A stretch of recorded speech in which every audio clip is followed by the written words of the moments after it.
Ooh, that intro never gets old, does it? Hey everyone, welcome back to another episode of BAFSAF. Be a friend, seek a friend. We are on episode 28. We are in the month of May. April is done, so we got a fresh start, and we are in the preview of the summertime. So I wanted to have some fun with it. Before we get started, how have you been? How's your week? How's the start of May? How was April?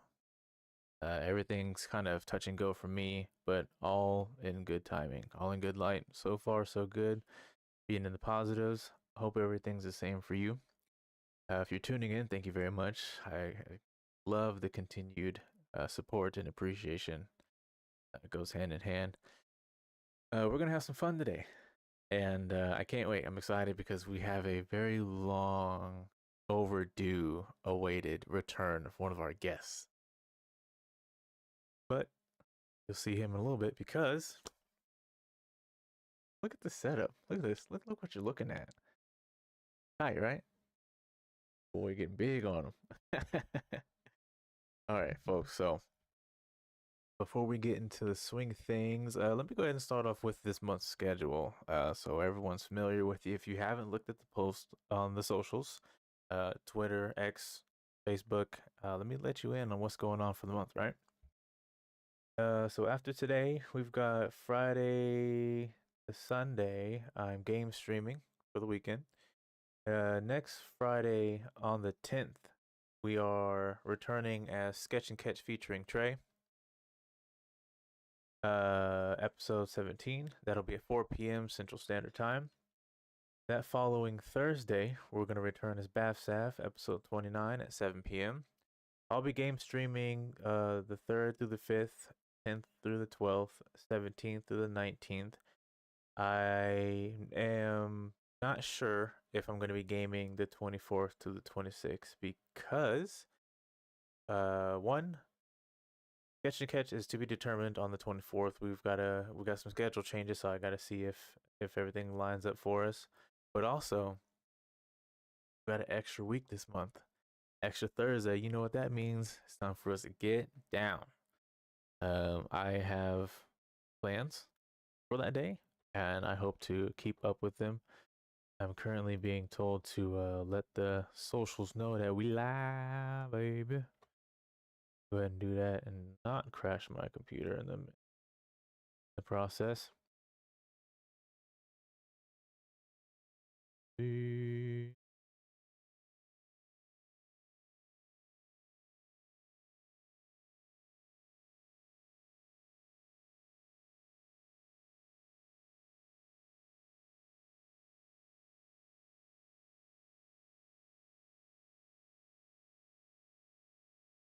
Tag Shawn as soon as I find him.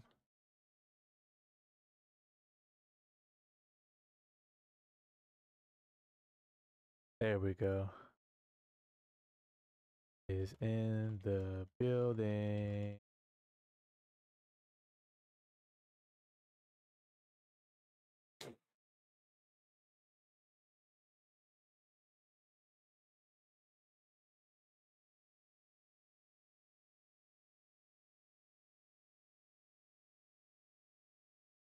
Post that for the book. Switching back to my profile. While I'm doing that, we'll go ahead and open up X. And we're going to take it to yeah. Oh, I guess I should well, you guys know where to find us. Oh shit. Not what I do. I'll put it on here on X. Which for social. HTTP. Did I spell it right? I did. Nope. Okay.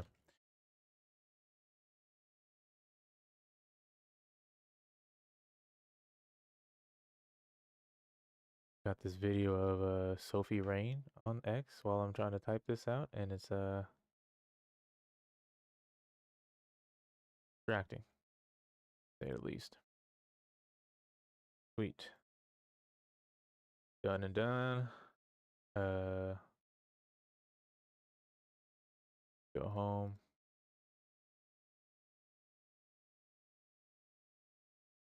Edit post. Put the terminology there. Terminology, I mean socials link. Bet. All right. So yeah, extra week Thursday this month. Can't wait. That's gonna be on the 30th of May. For any and all updates, as always, stay tuned on the socials to see what we got going on for the month because schedules are changing, are mixing. So be sure to keep up with that. But I will also do my very utmost best to let everyone know during the streams if anything has changed prior to posting on the socials. All right, so posts have been made. Schedule has been overviewed. Time to get back into what I always like to bring y'all to, and that's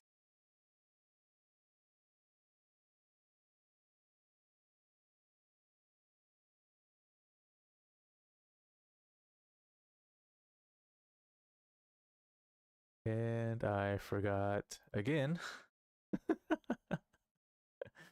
It wasn't so smooth because I had to add my mic in. Okay. So, yes, I've upgraded some things here. Now, if you're with me in the 316 or in the Midwest area, let me go ahead and bring you the weather. All right, so today is Thursday. That means tomorrow is Friday, if you know how to count. Friday the 3rd, we're looking at a high of 76, and this is all brought to you by AccuWeather, by the way. High of 76, low of 61. Looking at some cloudy days, and then we're bringing it back with the rain on Saturday the 5th. Sorry, the 4th. I got to learn how to read the dates right. Saturday the 4th. May the 4th be with you, but also the thunderstorms, because it's going to be a high of 67, low of 57 with rain. Following into Sunday and Monday with thunderstorms on both days. We got a high of 68, low of 60 on Sunday the 5th. Monday the 6th, high of 79, low of 58. Bringing it back to sunny days on Tuesday. We've got Tuesday the 7th, high of 82, low of 54, partly cloudy. Wednesday and Thursday are looking pretty similar. Wednesday the 8th, high of 79, low of 55. Thursday the 9th, high of 70, low of 51. Bringing it out to Friday the 10th, we've got high of 66, low of 49. So we're getting a little cold next weekend, and it's going to be mostly cloudy. Saturday the 11th, we're looking at a high of 73, low of 52. Right back up. You know how it is Midwest weather. Highs and lows until the summertime hits, and then it's going to hit you hard. Partly cloudy that day. Sunday the 12th, we have a high of 71, low of 53, partly cloudy. Monday the 13th, we've got a high of 70, low of 51, partly cloudy as well. Following through the week, Tuesday the 14th, high 69, low of 53. Wednesday the 15th, high of 76, low of 54. Thursday, when we return for BAFSAF, it's going to be high of 81, low of 52. And then that Friday, we're looking at a chance of rain at a high of 70, low of 51 on the 17th. You like this setup? Look at this. Look at all of this right here. What I did. Amazing, right? Your boy got it. Boy got it. All right, let's go ahead and get right into it, baby. All right, so before we start here, this month's topic is all about nostalgia, and between BAFSAF and Sketch and Catch, we're gonna hit you where it felt good the most when you were younger. Between everything 90s is what we're talking about today, video game characters and such, comic, we're getting into it heavy. So today, with our nostalgia topic, we are talking about the 90s greatest. I wanted to take a trip in the past and kind of relive what it was like to be in the 90s. I'm feeling homesick, and home was in the 90s where I was born in 91. Doesn't get any better than that.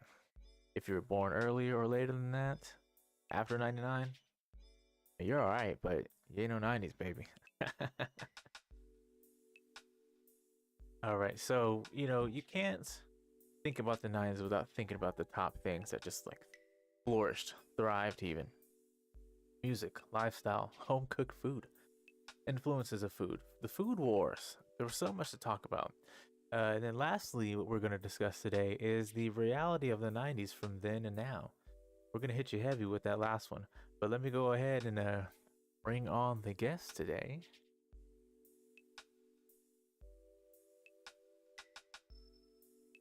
John, are you with me? You have to unmute.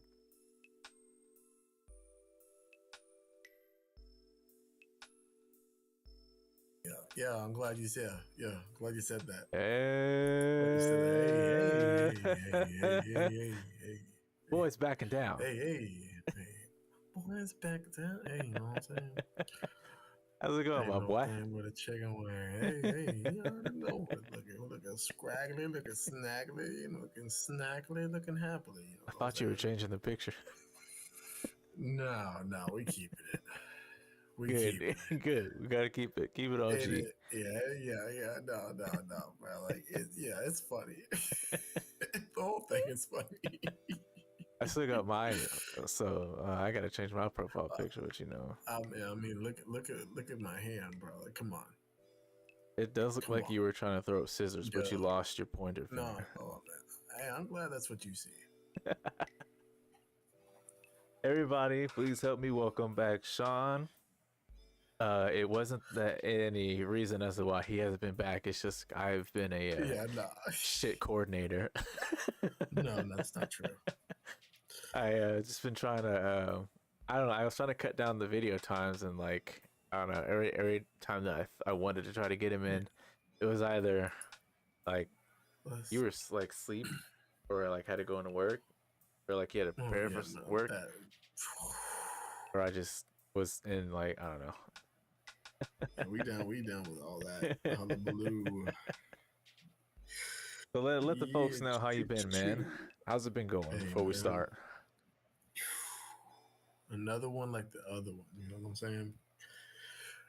Oh no, but for real, it's been 1 week since you looked at me. No, it's been good. You didn't. Lately, I did. Well, it's on the topic, so why not? Since we're on a little bit of a throwback, but no, it's been good. I left a really toxic job and scored a job at my local Target, and I'm just thriving and enjoying myself there. So I'm doing a lot better than I was before. Made it out of my storm, so we're doing a lot better on that end. Mostly, like it's Florida boy, so it's just tropical storms here and there.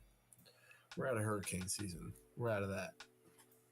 And for anyone that remembers Shawn, this is going to be a positive, uplifting episode today. Hey. Only tears are funny tears. Hey, yeah. We're gonna make it cry. I'm already starting. Where my tissue at? Old-fashioned way.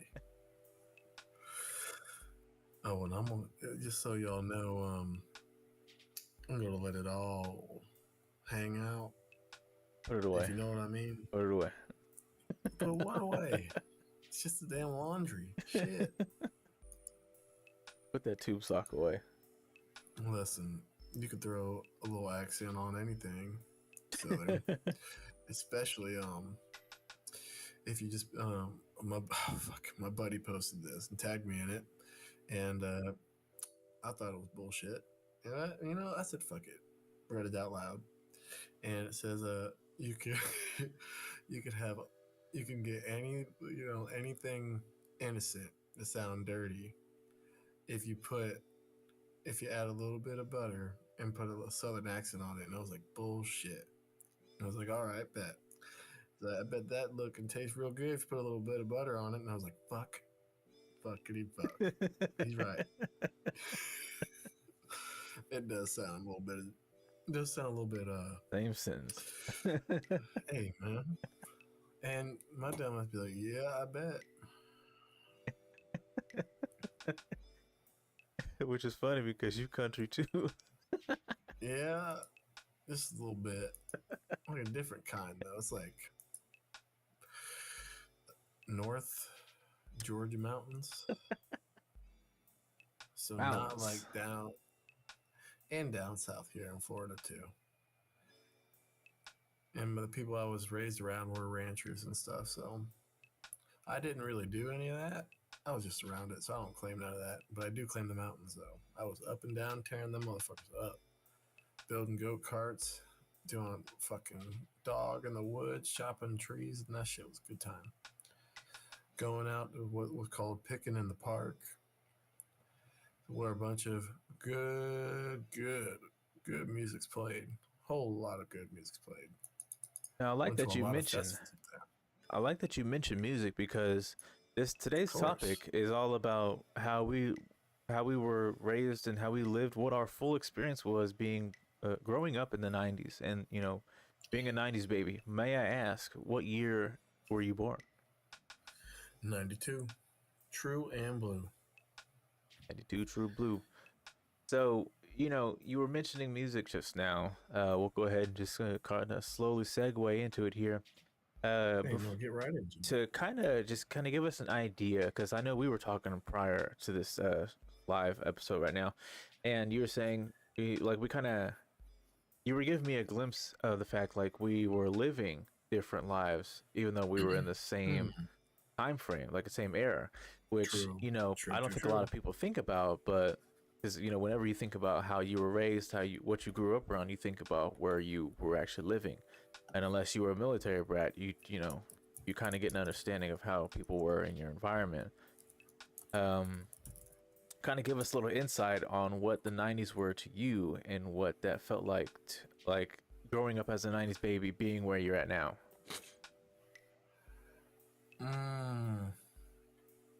I'd say if I were to like really put it down to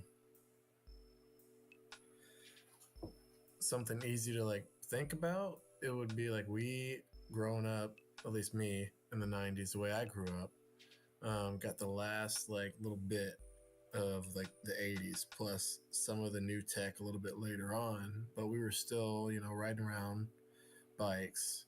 You see a bunch of bikes in front of the house, that's where everybody's at.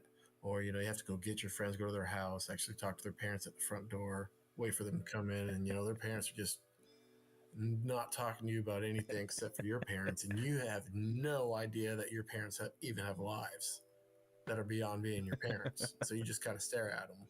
You're like, yeah, sure, I'll tell them. Don't know a lick of what they're talking about. But back home before the fucking light came on, or if the lights came on, you best be sweating like you were coming. The good old, if the lights are on, you're late. Hey man, Be home before the lights are on. Now these days it's like if the lights are on, well, where the party at? Oh, hey, all right, yeah, two different sides of the coin. Right now, well, actually, no, not even now. Street lights are on. I'm like, well, time to come home. So you mentioned having to speak to the parents as a child. I feel like I've said this before. I feel like I'll say this a lot on this channel. Communication's a lost art. I'd like to rekindle it back. But having to like approach not only adults but your friends face to face whenever you had to talk. The hospitality factor. Do you feel like it was something to like? I mean, like thinking back on it now, it was like something you can dream of that you could wish that you could go back to. Do you feel like the hospitality factor is at a loss these days more than it was back in the 90s? Oh man, for sure. Because think about it, dude. Like at one point, you had to talk to each other. Like you had to. Like it was an essential skill. Like what were you gonna do? Wait till you get home? Maybe like if you're a little bit from a better time period, I'm just gonna say, like, you were, hard on the landlines. Some of us still were, and some of you still had rotary dials, or at least your parents had rotary dials still, and their grandparents had telegrams. What I'm saying is, you had to go outside. You're not just gonna sit there all day and hope that they're home because they're most likely outside. We were our own messenger pigeons. Yeah, yeah, yeah. I didn't Whether you actually liked it or not. I didn't actually think about it until, us talking about it now live, that like hospitality really is a lost art on its own as well, because you can always bring up Southern hospitality, but like Yeah. there was Southern hospitality and there was having hospitality. But like how people are now, you can walk into your friend's house, or like someone who didn't like who wasn't, I guess, quote unquote, properly raised to show hospitality. They'll just walk in and have you sit down and just doing what they're doing or watching what they're doing. Like, first of Oh all, if man, there's dude. anyone Oh my in the same god. room, you immediately introduce your company. Yep. Um, and then you also, if it's like, let's say you were young and you had friends over, you immediately take them to the adults and you introduce Mm-hmm. them, Mm-hmm. especially mom and dad or whoever was raising you. You go Yep. straight to them. Aunts, Hey, uncles, this is such and such. Hey, this is my blank. and you know where they live. Yeah. Like, their address. Phone numbers are written in a book or on the refrigerator. Oh, yeah, here's their parents' number. And then you knew the parents' first and last Maybe. name and Maybe. occupation. Oh shit, man! I don't know. I wasn't no detective. I didn't know all that. I mean, no, like parents had to know that. Like, as kids, we didn't. Oh We yeah, may no, have yeah, known, no, but yeah. like, I was about yeah, to say, holy. It's like, dude, why aren't you not like for an agency? Like, what are you doing? What do you mean you were doing this? You said, fuck it, huh? Too good for it. but Salary man job just too good for you, what was it?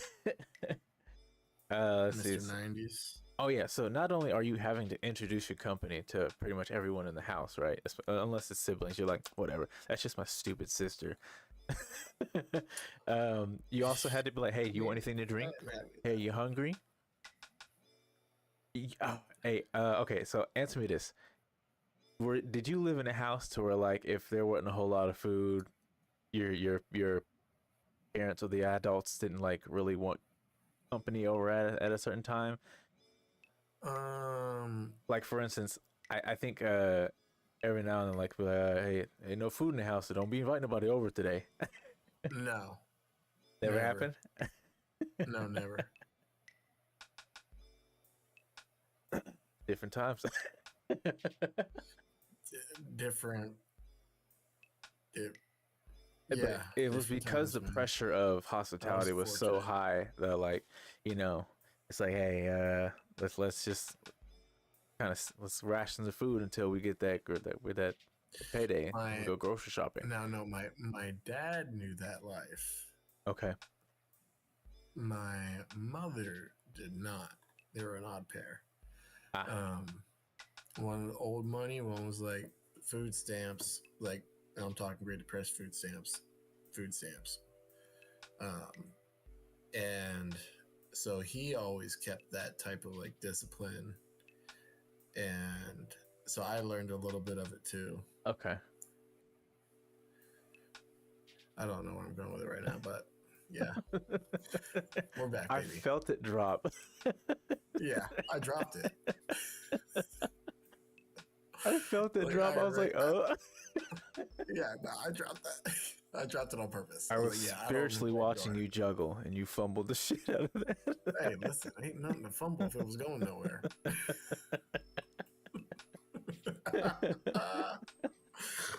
Hey, well, let's get on with the show before I fucking make this 4 hours.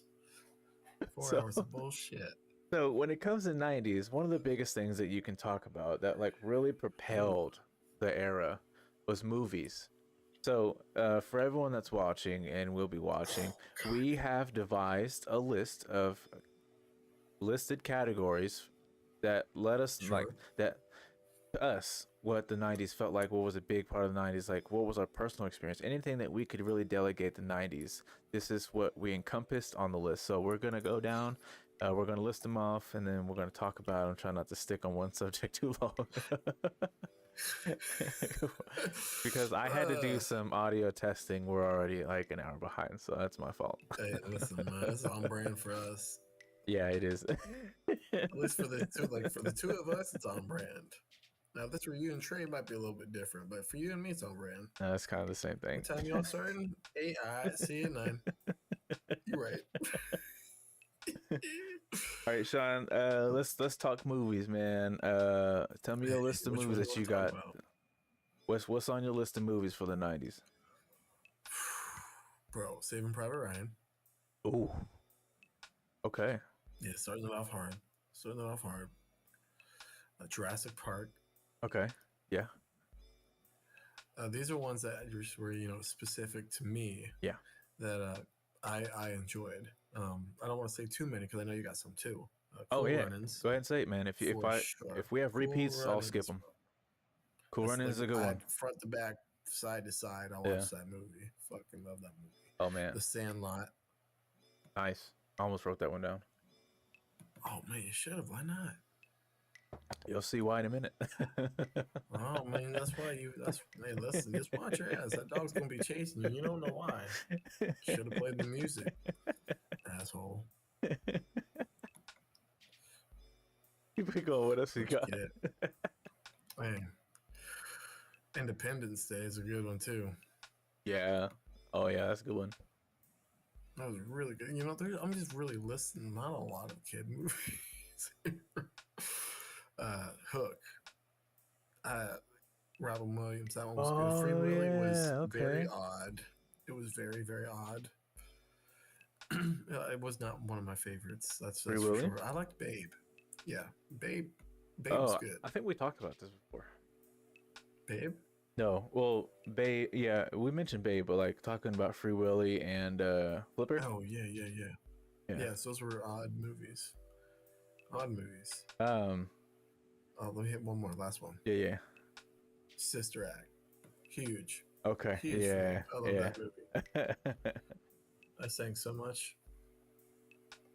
What? Dang, I had a thought. What was the one that you said before? Um. Oh god.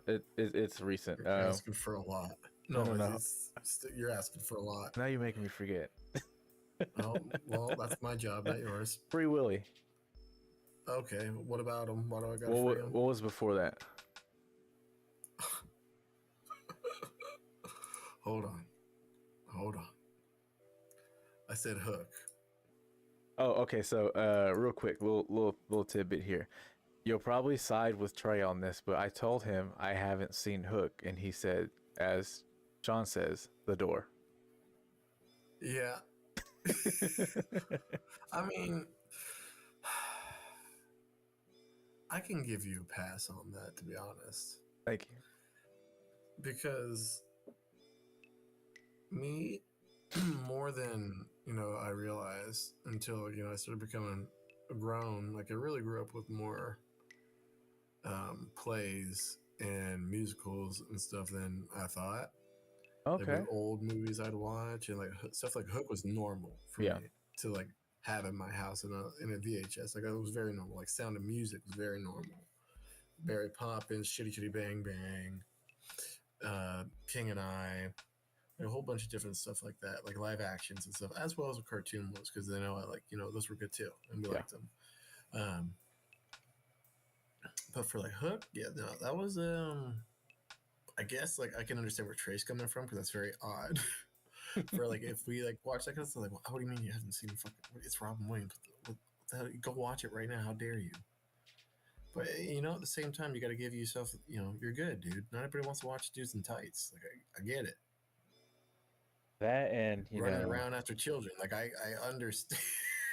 You remember the process of getting VHS tapes? Oh man, are we going where I think we're going? No. Oh, I just like that was a great. That was a great bridge, and you just burned it. It's fine. That's um fine. We're uh not going anywhere, y'all. Get back in the damn car. I told you we're in the '90s. we got topics at Some of y'all home. still do that. Good on you. Yeah, we got topics at home. We'll do it in the correct order. We won't bridge into it and make it sound nice and pretty. It's fine. I'm just being an asshole, guys. Sorry. It's been a while. On 3.0. Hey, listen, we're trying to get to 3.2. That'll happen this summer. Hey, listen, we're right around. Tell you what. Speaking of summer classics, the movie that God, I here have on my list thank you. is Sorry. Clueless. I don't know what it is about the movie. It was like one of the first kind of like chick flick teen films that I got to see as a kid that I liked. Uh, I think all because Uh-huh. three girls and they're all dressed different, Uh-huh. all preppy. Okay. Uh, Okay. I've said Okay. this before. I'll say it again. I had a thing for Stacey Dash. Hey. Uh, yeah, man. Like it was funny. I enjoyed it, but it's also like an iconic '90s era film. No, it really is. Um, I had to go with Twister to be on the list as well because Hey. I used to have this strong fear of tornadoes, and Mm. I remember when we were younger, there were so many tornado warnings, tornado watches, to where like, of course, it was a lot scarier back then because the news channel. I don't know how it was for you in your home, but we watched the news daily, 2 3 times a day, right? Waking up to it, get ready for school, throughout the day, just because there's nothing on, ending the night with news. Like it was like that was a family thing to do before the 2000s hit. Like people stopped doing No, family stuff in the. that's no, that's pretty accurate.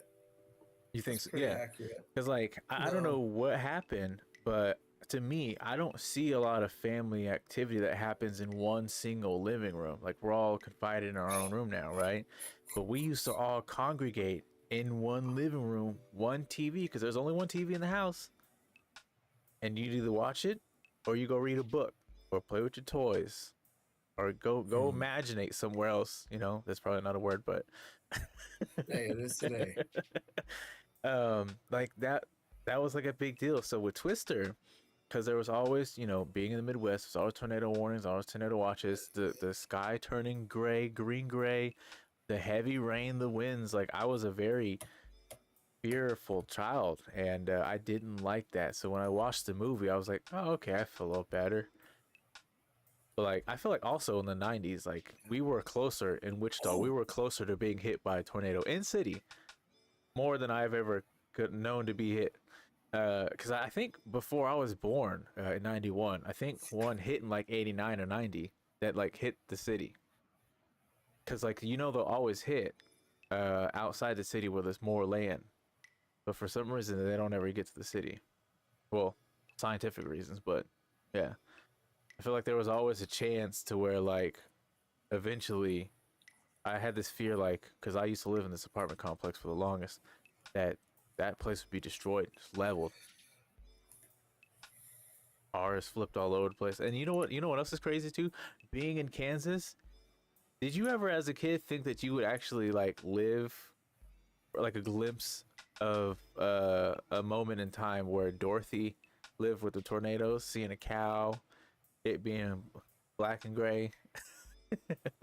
uh, if you're asking around about as if I ever imagined myself a little beach rat ever going to Wichita, Oh, and a little never no mind. way. I keep forgetting. Yeah, it's it works. Math checks. Yeah. No, I would not. No, I did not ever imagine me ever living So of course, with a kid's where Dorothy imagination, was. I always had this thought like, what if we had that kind of tornado? Because Dorothy and where she was in Kansas had one of the most destructive tornadoes I've ever seen. But I was like, oh man, what if we get hit by a tornado and I get hit by a cow too?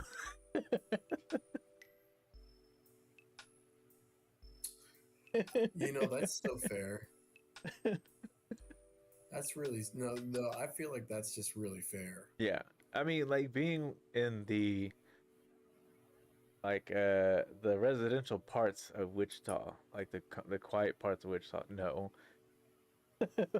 But like being in like on the outskirts of Wichita, Rose Hill, Goddard, Mays, Derby, Andover, yeah, I can see it. But being on South Seneca, next to That Alley, cow's that cow's gonna come from way over yonder. That's a long way to go, buddy. you know, that's You know that the thing. They cut an updraft. hey, how's it going, Uncle Paul? Uncle Paul said, "Fuck a tornado." Hell Uh, yeah. So, for those who oh aren't man, familiar with Kansas or Wichita area, we actually just had a tornado hit pretty close to the city. A that's actually few years ago, it took out one of the YMCA's that are outside the city of Wichita. I think another 15, no, another 30 minutes if it actually would have maintained its ravenous behavior, it probably would have hit the Walmart and then it would have really got into the city. But luckily, it didn't last that long, and there weren't any lives lost. I think the reason why my uncle, yeah, he's that shit was 2 miles from my house. Yeah, he feels strongly about it because they were, um, and I think I remember correctly. You were out of town at that time, right, Uncle Paul? Because I remember that tornado. It was that specific tornado too. Like that one was like it was like was. really bad because not only did it tear the YMCA off, but it like hit some neighbor's house and seeing the pictures of like the devastation, it was crazy because I think I remember like, oh no, one of the tornado sirens, like the actual sirens that goes off when the tornadoes are active, or even when, like a warning, one of the sirens ended up in someone's yard. Oh shit! Yeah, like it's crazy to see what happens when a tornado like destroys its terrain. But I yeah, mean, I've luckily, seen yeah, no, footage only. yeah, no, it was crazy. So yeah, no, Twisters have always hit home to me because of that. So I had to put that one on there. Another one that really, moving on here, another one that really meant a lot to me because I was, I was an avid fan, huge fan. I can't express enough how big of a fan I was of this group, which I'm sure everybody else was too. Y'all remember Spice Girls, right? Oh shit! Spice World. Remember the movie? No. Yeah, I put that on the list. Spice World was my shit. Except for the part where they ran into aliens. That was like the weirdest thing to me. I don't. Yeah, I don't think I ever saw it. Yeah, don't waste time. All right. That good, huh? No, it was just because like I was a huge fan. I think honestly I was really figuring out that I like really liked females because they were all starting to like, Mm, like the media had all hot chicks. So mm. with the Spice Girls, I'm like, oh, I want that one, I want that one, I want that one, I want that one. Maybe not Scary Spice, don't know yet. Sporty Spice is cool. Like we'll play soccer together. Posh Spice, she looks like she's mean. I don't really want her. Ginger Spice, she looks like she's spicy. That's like a sometimes chick. I was all into Baby Spice because she was blonde, she was cute. That was my girl, and she just didn't know it. But the movie, Okay. if you were a young fan, the movie was gold. Yeah, I'm pretty sure if you were a fan who was like 15 years older, you're like, what is this crap? Yeah.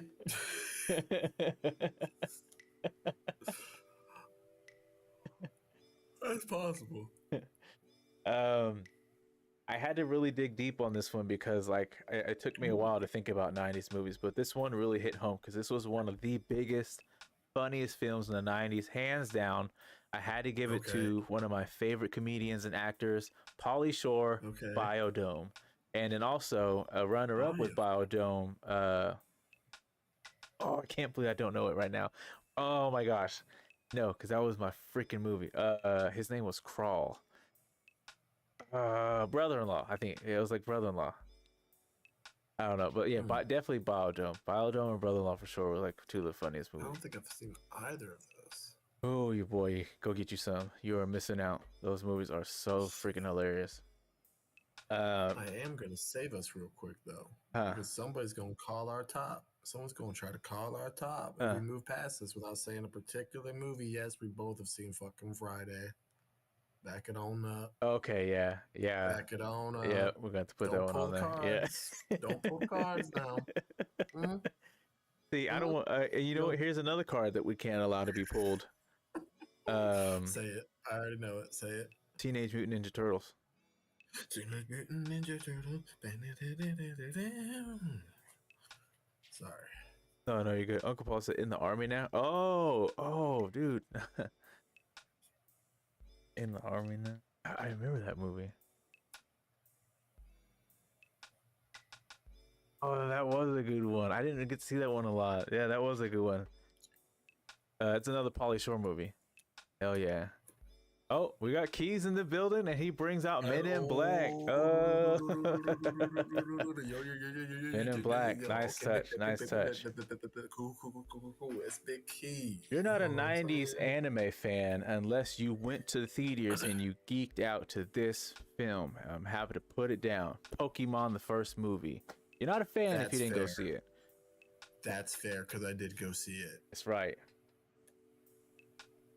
I did go see it. Men in Black was great too. And then I had to throw some hero movies in there because what were movies without these three films? You can't say anything else because these three films finished the 90s. Shit. We're gonna go with He Spawn, said, "Shut your mouth." Blade, Batman Forever, and Well. last but not least, Blank Man.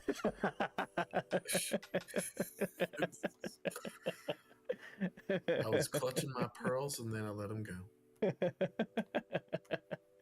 Dude, Spawn because that Dude, was what a fucking movie. So Blade good. because come on now. Come on now. Mm-hmm. And then Batman Forever because Kiss from a Rose. Like oh, and Jim Carrey. The Riddler. True.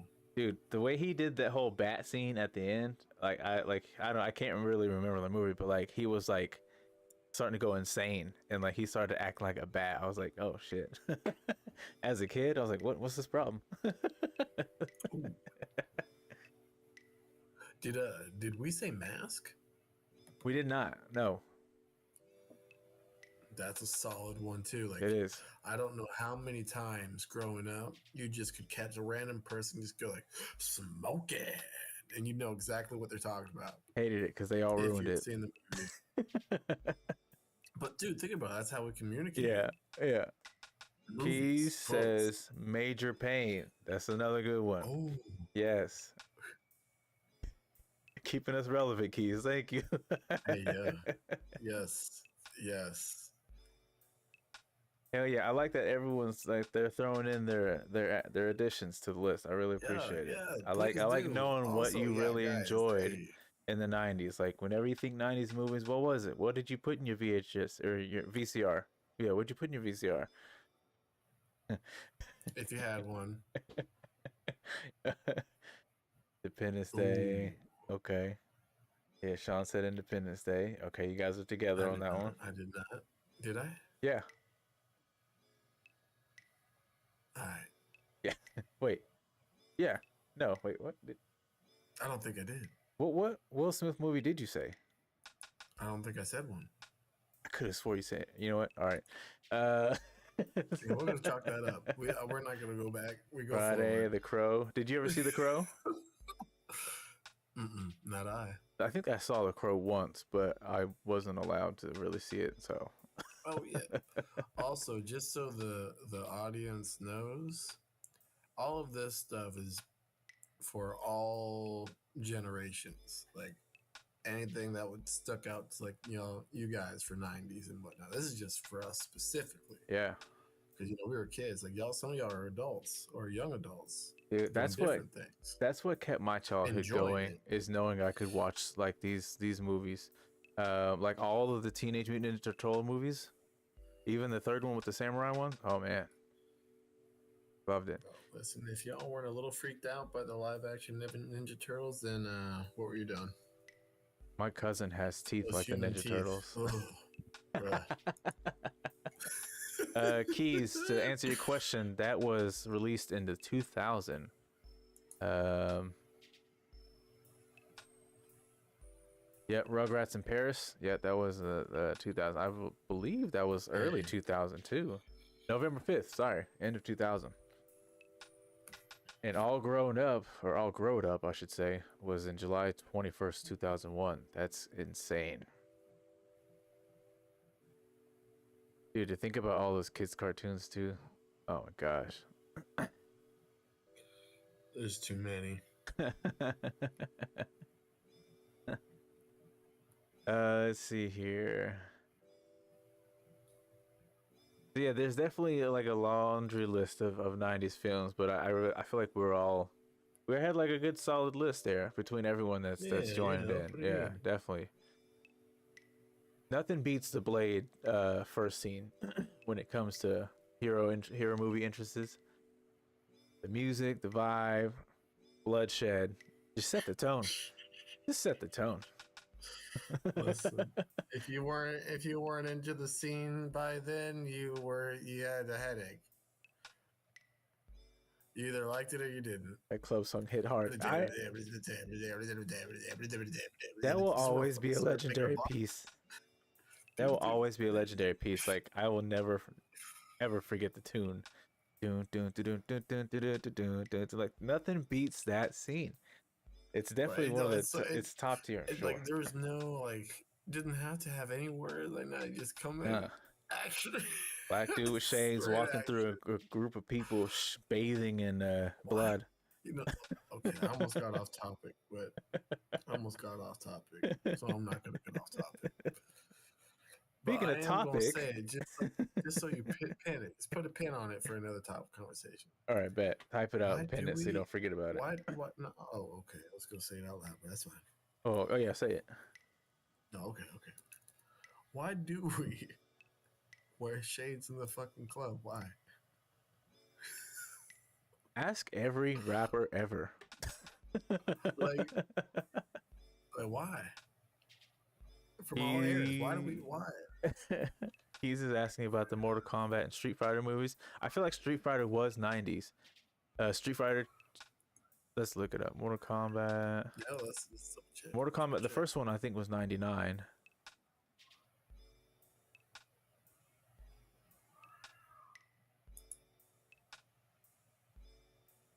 Yeah, oh, I'm sorry, 95. And I think the second one was 97.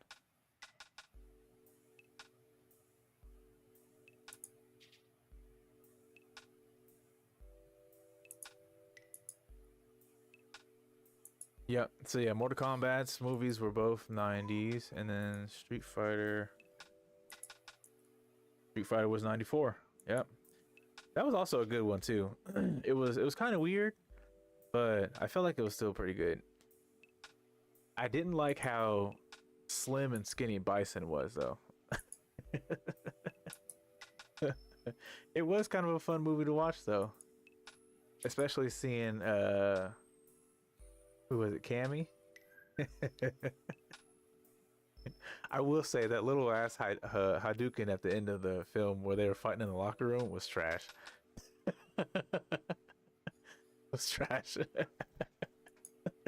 They just flash the screen and call it good. Like, no, don't cheat our character like that. They said, I'ma cheat your character.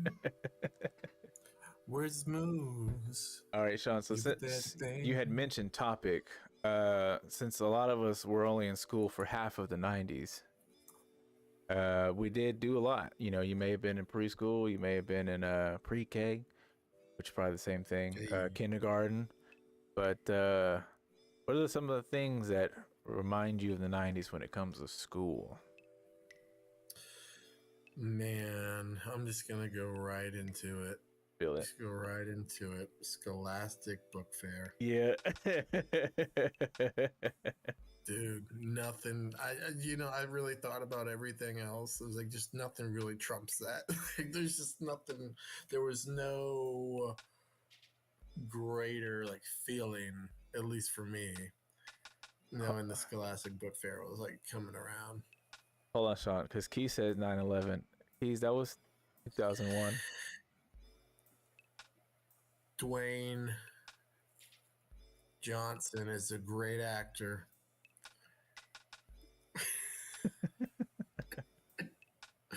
Oh Right? That was man, yeah, that that really. that was Hold on, 2001, Keys. I'm about to call you. We serve, buddy. Come, about to call you. About to call you.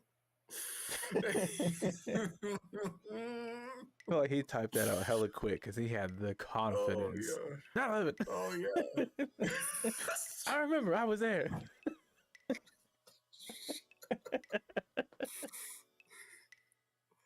You are a few years too let's early, not, bud. but let's not laugh on that topic for too much longer. No, because that one's confusing. Or well, I meant to end like let's not laugh like on the topic itself. Like we're gonna have fun like here and there, but too much more and starting to get into the disrespectful realm. That's not where we want to go. The only disrespect was him thinking it was a 99. No. I meant like joking with the about. You know what? We're moving on. Oh, you didn't want to. But You yeah, want to Keys, play? you're in trouble. What's his name? Keys, you in trouble. I don't know his name. You in trouble, bro. So Not yeah. with me, but I don't know. Somebody watching. So, all right. So you got Scholastic Book Fair as one of the prime experiences, memories of the 90s. That's the only experience. Wholesome. Yeah. I'm just Well, I'm just kidding. hold on. There's a few. Think hard. Without further ado. What else you got? Oh, dude, Dare. There you go. I mean, I wasn't really having to think too hard. I was just fucking pulling it Yeah, right. yeah. But the Scholastic Book Fair, like, it's just what's there compared to the book fair, you know what I'm saying? Speaking of school and Scholastic, what about what did you do like for like your little knickknacks and like what did you guys do for like fun and stuff? Because every kid's the same, but they're different regionally. Like I feel like everybody did the S. Okay. Like y'all know what I'm talking about, where it starts with 3 lines, and then another 3 lines. 3 under it. 3 vertical lines. Yep. 3 vertical lines under that set of 3 lines. Correct. And then you connect each line from the top to the bottom next one to the right. And then the 2 on the end connect as a triangle. Slash. Look at me over here just pantomiming this shit out. Hey man, some people Lines. need the visual. Connect. Conjunction. Hold on, I have pencil and paper right here. Hey, do it to them. Do it live. Give them a little razzle dazzle. Show them what you do on Wednesdays. Medium Piglet, thanks for the follow and thanks for tuning in. Really appreciate it. Hope you're enjoying the conversation that we're bringing to you. Rap sessions at the lunch table. Who was rapping at age 5? Ooh, That's good though. That's a good one though. I wasn't. I was singing Barbie Girl. I sure wasn't either. Yeah, I wasn't. Ask my uncle. I was listening to Aqua. Who else was it? Venga Boys. Oh wait, hold on. I should have. All right. Keep going, Sean. I'm gonna throw him the lines, the 3 lines thing that we're doing here. All right. So another school thing. So everybody had these really weird pencils. Yeah. These really they weren't mechanical pencils, but they still had an eraser. You just had to wear down the tip first and then pull the tip off the pencil, lift up the eraser, push it back in. Or, if you didn't want to do all that, you just had a little eraser head next to it. But what was the good of that? Because every little thing inside the pencil ended up in the eraser. It was just there. It's not my fault. I got bored.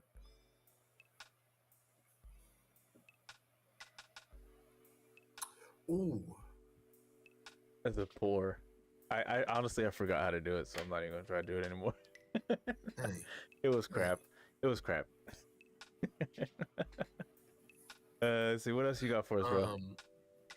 Oh, for anything for like school Yeah, wise. yeah, yeah, yeah. So this is just specific to me. Mm. Uniform for me. I also had to wear uniforms a few times. Like for me, it was the whole time. Oh, Yeah, no, I didn't know what freedom was until I went home. yeah, I know that feeling. So yeah, very much grew a healthy jealousy, not envy, a healthy jealousy of kids at public school because I legit could not fathom somebody the same age as me going to school in their pajama clothes. I just couldn't see it. I just couldn't. I just didn't believe them. I was like, what's a pajama day? Is that what do you mean Right. that's every day for you? What's jean That's every day? day for you? Do you have jeans days every day? What's hat day? What? Like that's what it would be like. I hated He said uniforms. Yeah, for the he's the same. uniforms. Oh my gosh.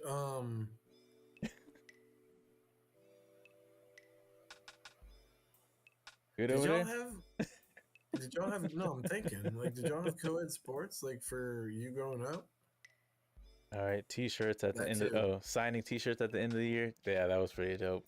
Co-ed?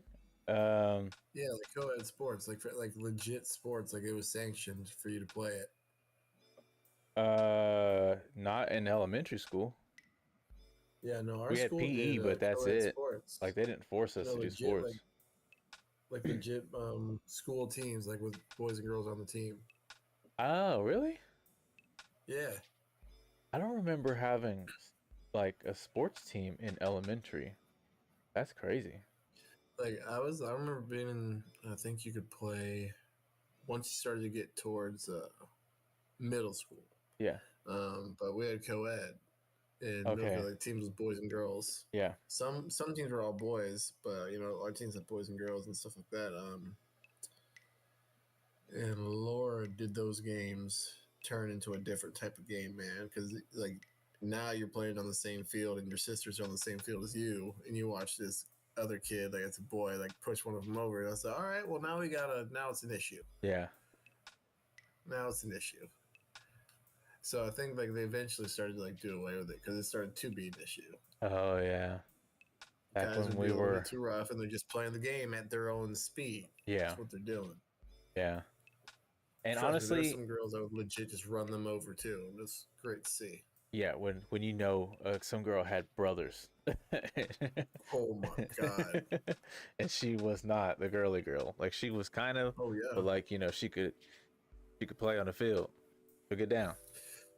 You know, it'd be one of those where you kind of run past a kid who like check them, and you're like, shouldn't have done that. And they're like, why? It's like, shouldn't have done it. I like how you brought that up because one thing I know growing up and then also where I'm at now, being one of few siblings that has many kids, is that having family around and there's a lot of you all going to the same school Oh. and people Yeah, know, okay. and when people know that you're all family, they're like, okay, don't mess with them. If you mess with one, you mess with all of them. Yeah. Because speaking about tough girls, I had an older cousin. I have an older cousin that at the time, she was she was bigger, taller than, most people her age, and then also most girls, but like, she'd be one to like, if anything was happening with any older kids and, she knew them, we'd go tell her. Fuck shit. It pays to So she have a lot fucking of family. handled it. So she fucking handled it. You got anything more on your list of school things? I mean,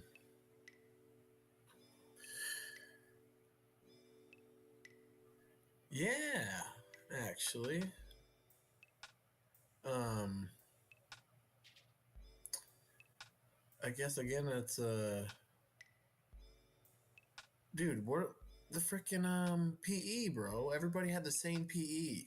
Didn't matter if you were private school or middle, like public school. Everybody had the same PE except for like I don't know. We had a president fitness test. Other people had I think other things, Thanks and for we stopping had in, y'all had Keys. FCAP. We had Appreciate you taking the SATs. time, Later, brother. Keys. Later, my boy.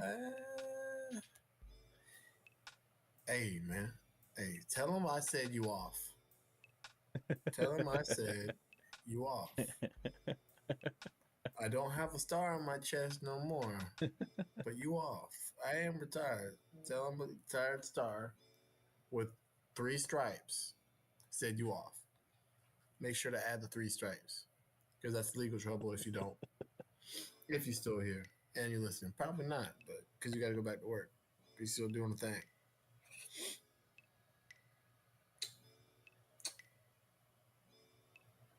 PE. Yeah, PE. There we are. We're back.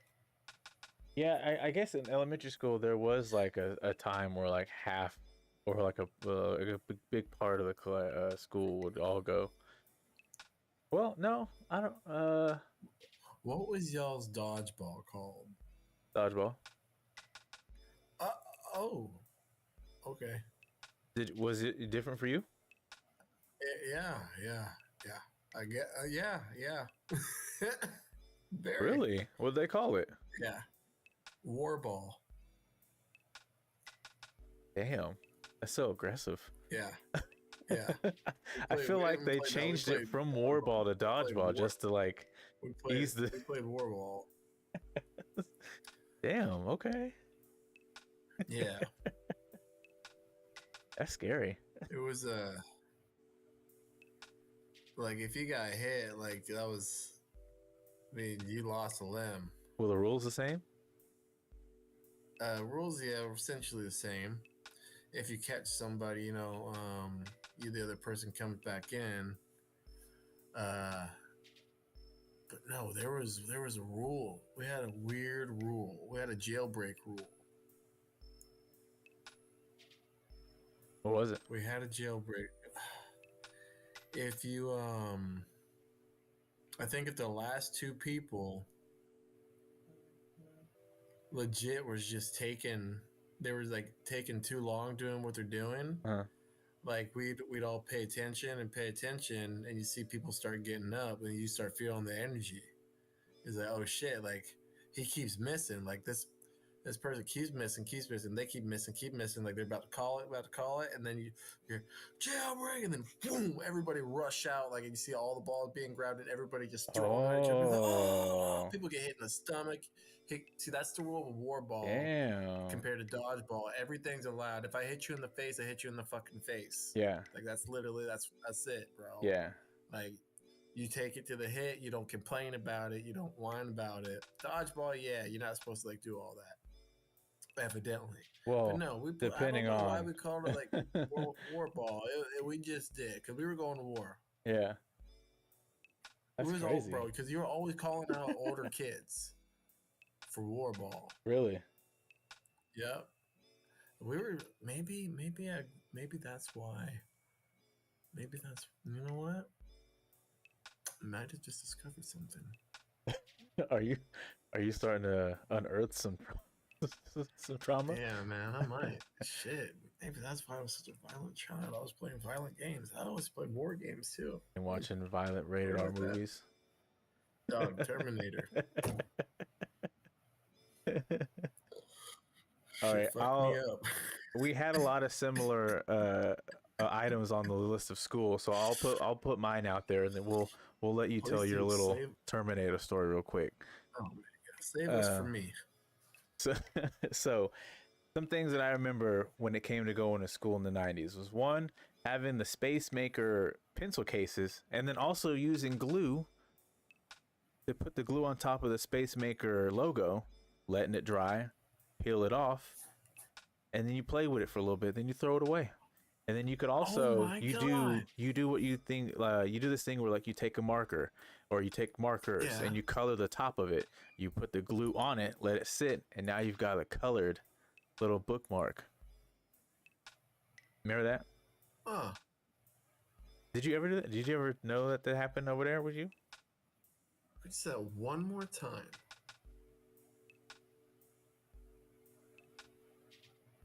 Wait, what?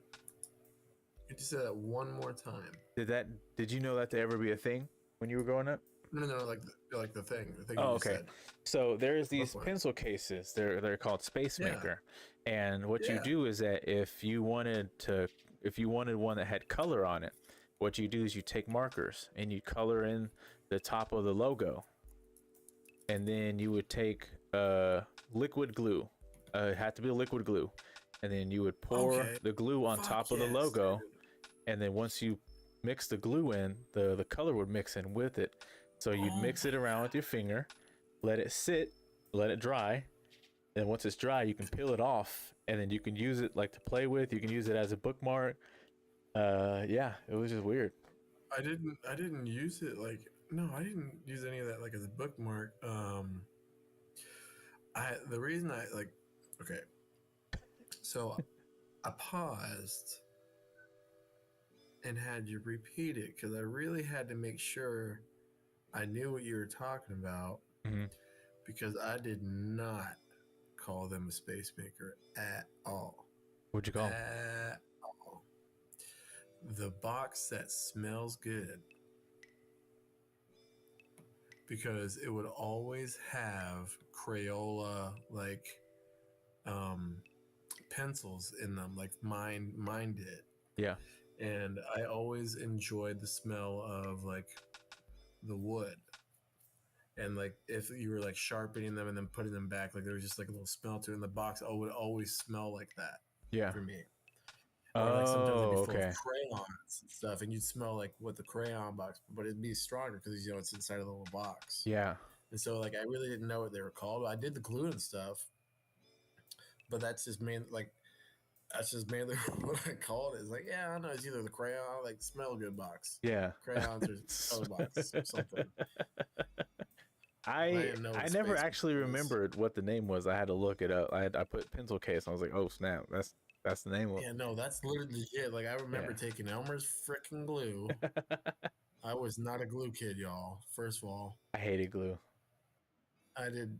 I didn't. Well, I okay. Well, second, I loved glue. I did not. I did not eat it. See, and that was I another was thing. not I a did glue eater. not get why kids were eating glue. Like, what is wrong with you? I thought it was fun letting it dry on your fingers and then pulling your fingers apart. Didn't help you when you got older though, because you tried to do the same. No, let me just talk Yeah. and speak for myself. Because you learned about super glue the hard way. You learned about it as a kid the hard way Oh, super glue. Okay. because glue was in fact not glue. And you didn't understand why your dad was upset that she opened up the super glue that you were only supposed to open up when you were going to actually use the super glue. Because it wasn't the same. You couldn't put the Oh cap my back on. That was it. gosh. That Remembering was it. the like the priority over knowing glue versus super glue Yeah. back in the day was so heavy. Like the importance of knowing do not touch the super glue was crazy.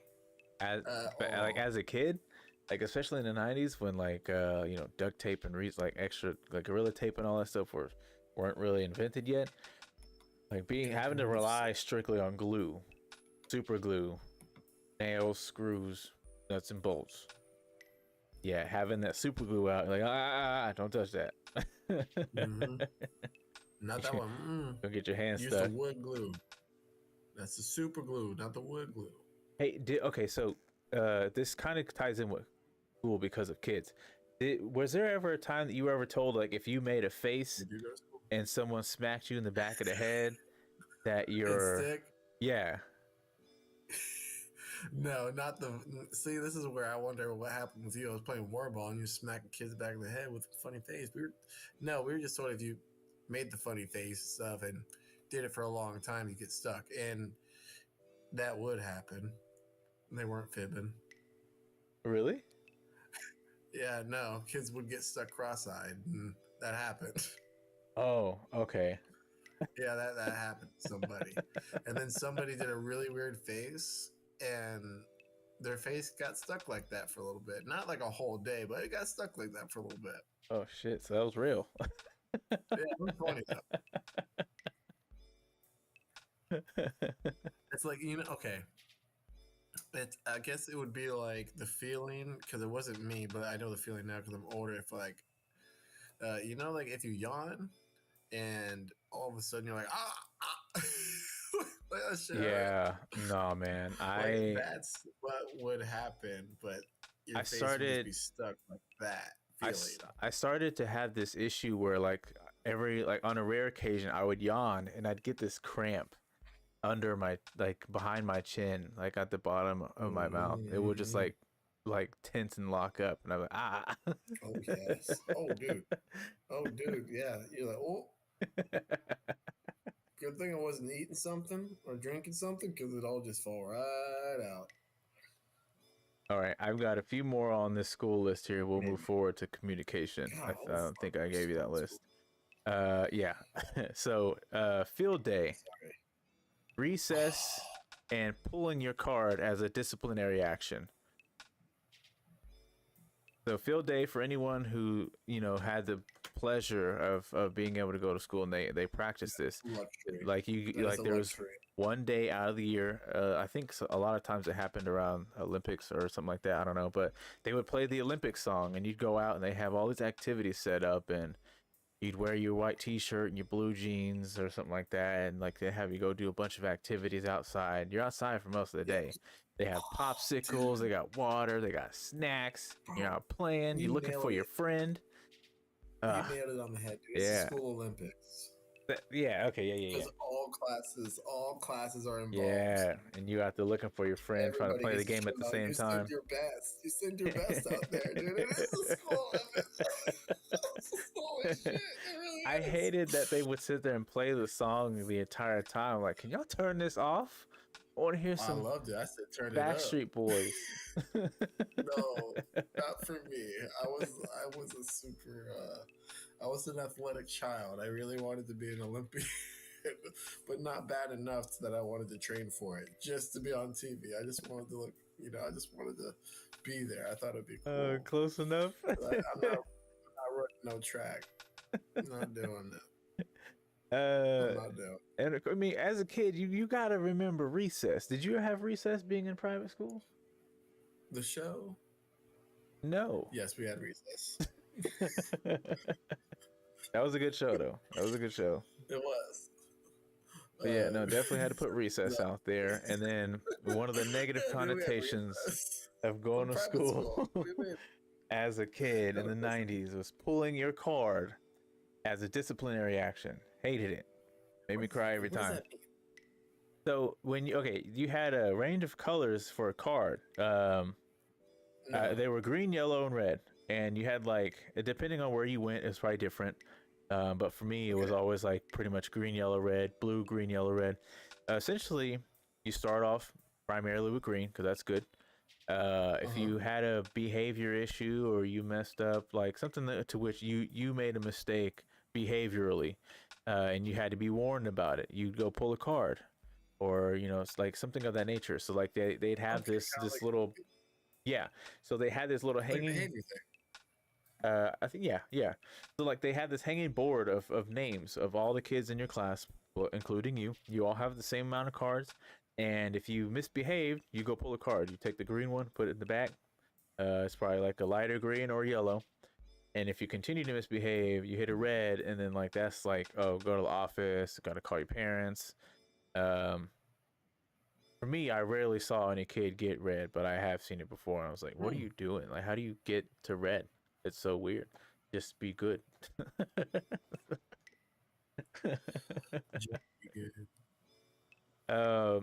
So I never heard of that until just now. Oh, okay. Yeah, no, that was I don't know if it was just like across the board. Never heard about that till just now. Really? Yeah, no, it was a thing. Yeah, it sucked because it was kind of, to me, it was like, it was devastating as a kid because when I was, I didn't want that because like, because they had to tell your parents that, like, whenever you had a card pulled, like especially you have those like weekly behavior assessments that went home to mom and dad, or went home to parents or whatever, um, or like they have like the monthly like I want to say stats because I'm missing the word right now, but basically like they had like a behavioral check sheet that just like told the parents how you behave throughout the month, throughout the quarter, throughout the year. And having your card pull was a big deal because that means you acted up to the point to where the teacher had to get on you. And with my parents, like that was a no-no. Which a lot of parents, it was a no-no because like, why are you acting up? You're here to learn, not here to mess around and get in trouble. So yeah, definitely was scary to get your card pulled. It happened to me a couple times. I almost cried every single time. I was a weak ass kid though. No, dude, that's kind of shitty. I don't know if I sent you the copy that had communication on as the category, but I'll go ahead and breeze past this one so we can laugh about it. So for anyone who was born after the 2000s, you have probably no idea what I'm talking about here. But communicating with one another, with people who are next door to you, across the street, across the city, it was a little bit different than how it is now. Even across states, across the nation, it was even harder because you had to mail your conversation. You had to mail letters. There was no email.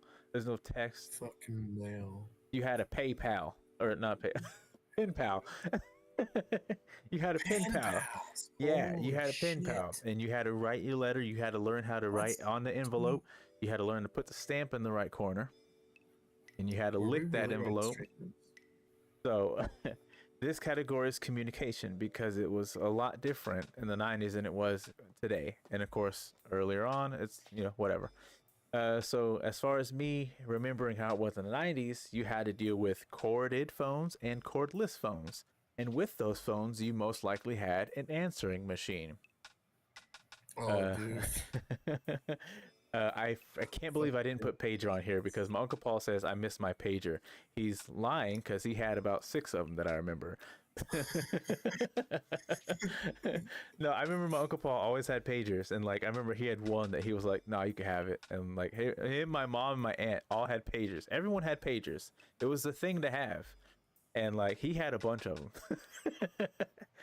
But yeah, you had a corded phone. Never really, I never really. Sorry, I didn't mean to. No, you good. Go ahead. I just want to talk about the pager. Oh yeah. I've never really like looked into it. So like, describe it to me. I can't because okay, so like what it is it was a digital mobile device that I have a professional here. It's a Keep going.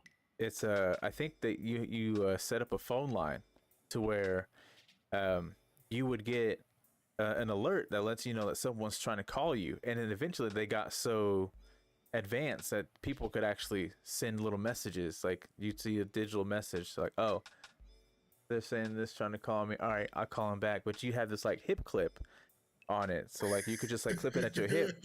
So if you wanted to look cool, you hear that bitch go off, you be like, hold up, gotta check my pager. You pull that bitch off your hip, look at that little ass LCD screen, all right, and you put it back. Bro, it was the flip phone before it was the flip phone. It's something like that, yeah. It's like, hey, you flip it up. I like this person. All right, let me go ahead and go. I like this person. Nah, flip that whole back. Let me down see. What's a good device that has like very similar? Yes. Sorry. Dude, no, the pager epidemic was crazy. People had pagers just for like different, like, okay, it got so bad, like if you were a player and 143 he's talking to T9. If okay, so like let's say if you were like a Mac or you were a player, like you had a bunch of people to talk to, a bunch of females, and like let's say, of course you couldn't use the house phone because there was one connection to the house phone, and once you got to the point to where you had cordless phones or more than one line in the house, you pick up the phone, someone's already on the phone, you can hear your whole conversation, right? So you had a pager to let people know when to call you or when to call them. It was like an alert to say, hey, like a notification. So when you had multiple pagers, you'd be like, oh, let me give this girl this pager so I know, you know, what her number is, who I'm looking for at a certain time of day. And then you have your other pager for like family and friends and stuff. People got crazy with pages where they had like 4, 5, 6, and they were like they labeled them like they had Sharpie labeled Label. them, or like they had the label printer on them, or like they tape them and Oh, write bro, on them. don't talk like that old school thing. That and like they color coded them too. The So like, oh, I got laminator. the green one for the girls, I got the red one for the homies, I got the clear one for moms because you know as moms clear as day, make some kind of poem out of it. And be like, got the Oh black yeah. one for work because you know, like Oh, it was crazy. I was about to say for the ops. I forgot. That's 2024 thinking. That's what the kids say now. Got the black one for the ops. Who know? I don't know what they were saying in Compton in the '90s. I just know there was the LA Bro, I riots. have no idea. They were having pages, pager epidemic. It Makes me want a pager. kind of does until you Legit, realize it like makes me want a how pager. I don't want a pager. it was a lot I to just keep want up the with. idea of a pager. And Cause now it's too much. It's already too much work. it was crazy. Like sometimes, like I'll be at my grandma's house where my like all my family congregated, my mom, my aunt, my uncle, and like we'd be over there. And sometimes like my uncle will walk at it through the house like, can't find my pager. Where's my pager? It's like the fact that people went looking for these things, I'm like, how do you lose that? I'd have it on my hip at all times, just looking at it. No one's I calling. mean, No one's reaching out to me. I mean, let's be honest, bro. They gave us the first glimpse of what it was gonna be like to have a phone. Yeah. Yeah. Yeah. You're right. Because Lord Almighty, we can sit here and talk shit about them looking for their pages, but lose your phone for 5 minutes if you haven't put it Ah, down yourself. Like put it down yourself. Lose it for 5 minutes. bro. And We're a whole life on pause. speaking of which, okay, so you would also have a pager to use a pay phone. Wait, what? You would use a pager to use a pay phone. So like, okay, landline's full because someone's on it.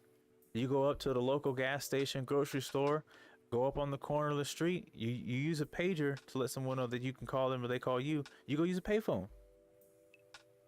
What? Wait, like the pager had coins on the inside, or you brought them yourself? No, that was just a way to know. Like that was like that was the combination to have a mobile device. Is use a Wait, like pager, go to a payphone. you sit at the payphone. Some people would. Like if they were trying to talk all day, they'd sit at the payphone, quarters in hand. People did business on payphones. That's such a satisfying hang up. It really is. The hustle Hard was ass real. click. The hustle was A real. hard, like you could slam that shit, dude. Like that was fucking solid. I think that was one of the Solid real. That phones. was one of the big reasons why crime was so evasive back then. Is because payphones. I'm not Payphones. really familiar with how well and how tapped in they were with payphones to catch someone and like doing crime, but I know that's where a lot of crime happened.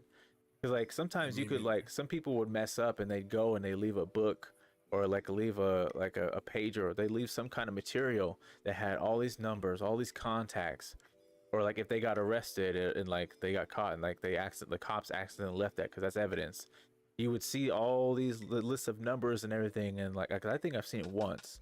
And sometimes people would write on the payphone, the inside of the payphone walls, which was all metal. They'd use pen or Sharpie, and they would just write stuff. Of course, a lot of people were tagging it, but like some people would actually like write information on there. Payphones were a really big thing to like do business, get away with stuff. But the bad thing was that whenever you had payphone booths where you could walk in that bitch and shut the door, is that sometimes there was a line. I remember there was payphones in the mall. I had to use it a couple times. oh, you know what? You remember? I think I do remember payphones inside of a mall. It's Yeah. like its own little side section. Yeah. Yeah. I remember I had to use it a couple times to call my dad and tell him that we were ready. Oh, Yeah. Take I feel like you. I've done that at I least. think what was it like 50 cents to start the call and 10 cents every few minutes or Second, so. It says minutes, Hello? but your Hello? parents for sure Hello? said second. Every second, every 10 seconds is 10 cents. And that's the So it's craziest really thing like every 2 minutes. about the night, How like dare you? being in the 90s, you had to memorize phone numbers. I have a question for everyone Oh that's my watching right god, now. dude, yes you did. How many numbers Yes do you you fucking remember? did. Oh, we got closing. Uh Closing. Hi, Jay. I Thanks for got the one. follow and thanks for tuning in. I really appreciate it. Oh, Oh, there it is. oh, okay. That's what it is. Okay. There it is. Uh, Hey,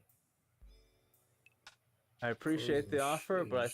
think I'm good. If you want to have any more conversation about that, we can talk more on the socials. You can hit up the X account on. Yep. But hey, thanks for the follow.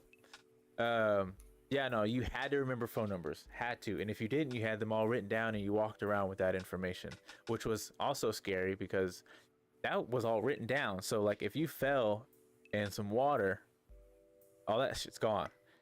If someone stole that, all that's gone. If you were too close to fire, all of it's gone. Like, remember, memorizing phone numbers was such a big thing. Hey, Very, no, you're very good. essential. Very essential. Um, so yeah, payphones, pagers, cordless phones, corded phones for those who have the coils. Um, and then newspapers was also a form of communication because that's if you weren't watching the news, if you were out and about throughout the day, work, running errands, you'd pick up the newspaper.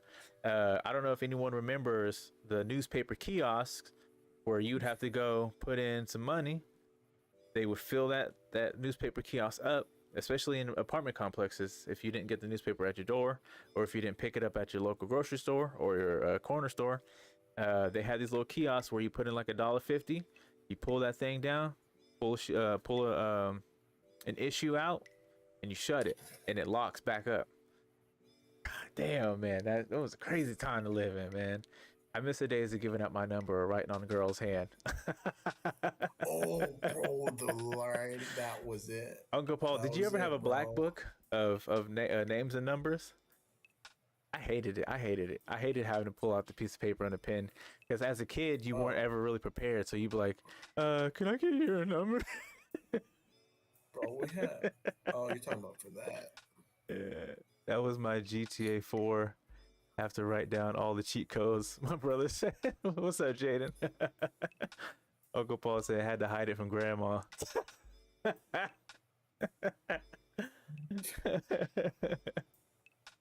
Oh my gosh. Let's see. Oh, okay. So here's a few things as far as communication goes that if anyone remember you had to do it, you'd be like, damn. And thanks to Shawn, we have a few to put on the list here. Requesting songs on the radio. If you wanted to hear a song on the radio, you give that station a call. Calling for movie Mm-hmm. times. If you wanted to know movie times and you didn't have the newspaper because the newspaper had movie times, you'd call the theater.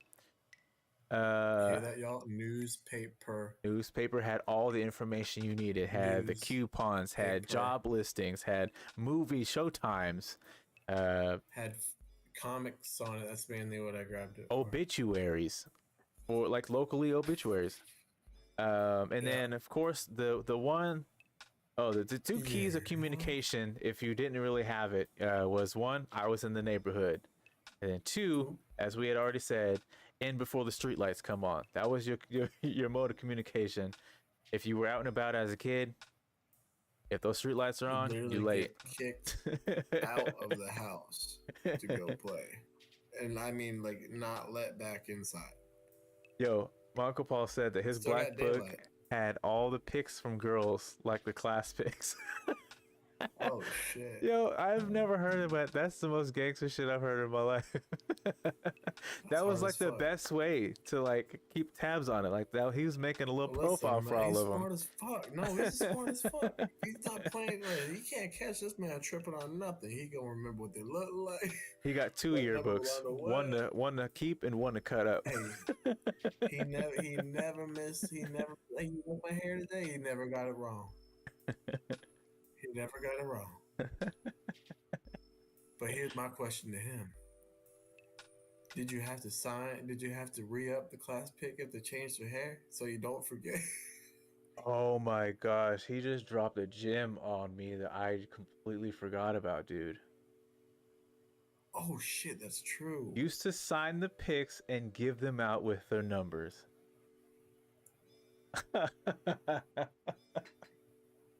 Oh man, I forgot how much you would write on pictures, like on the back of published pictures. Like if you have a photo album, if you had the liberty of having anyone that like kept a photo album intact, and you look on the back of all the photos, they'd have the names of who all was in the photo, the year it was taken, and sometimes if they True. were really detailed, how old you were. Mm-hmm. All in the back on Whose one little birthday picture. party it was? Who Yeah. was there? Who's Oh sitting left, man, right, front, back? dude, that's crazy. Scrapbooking. Yeah. Yeah.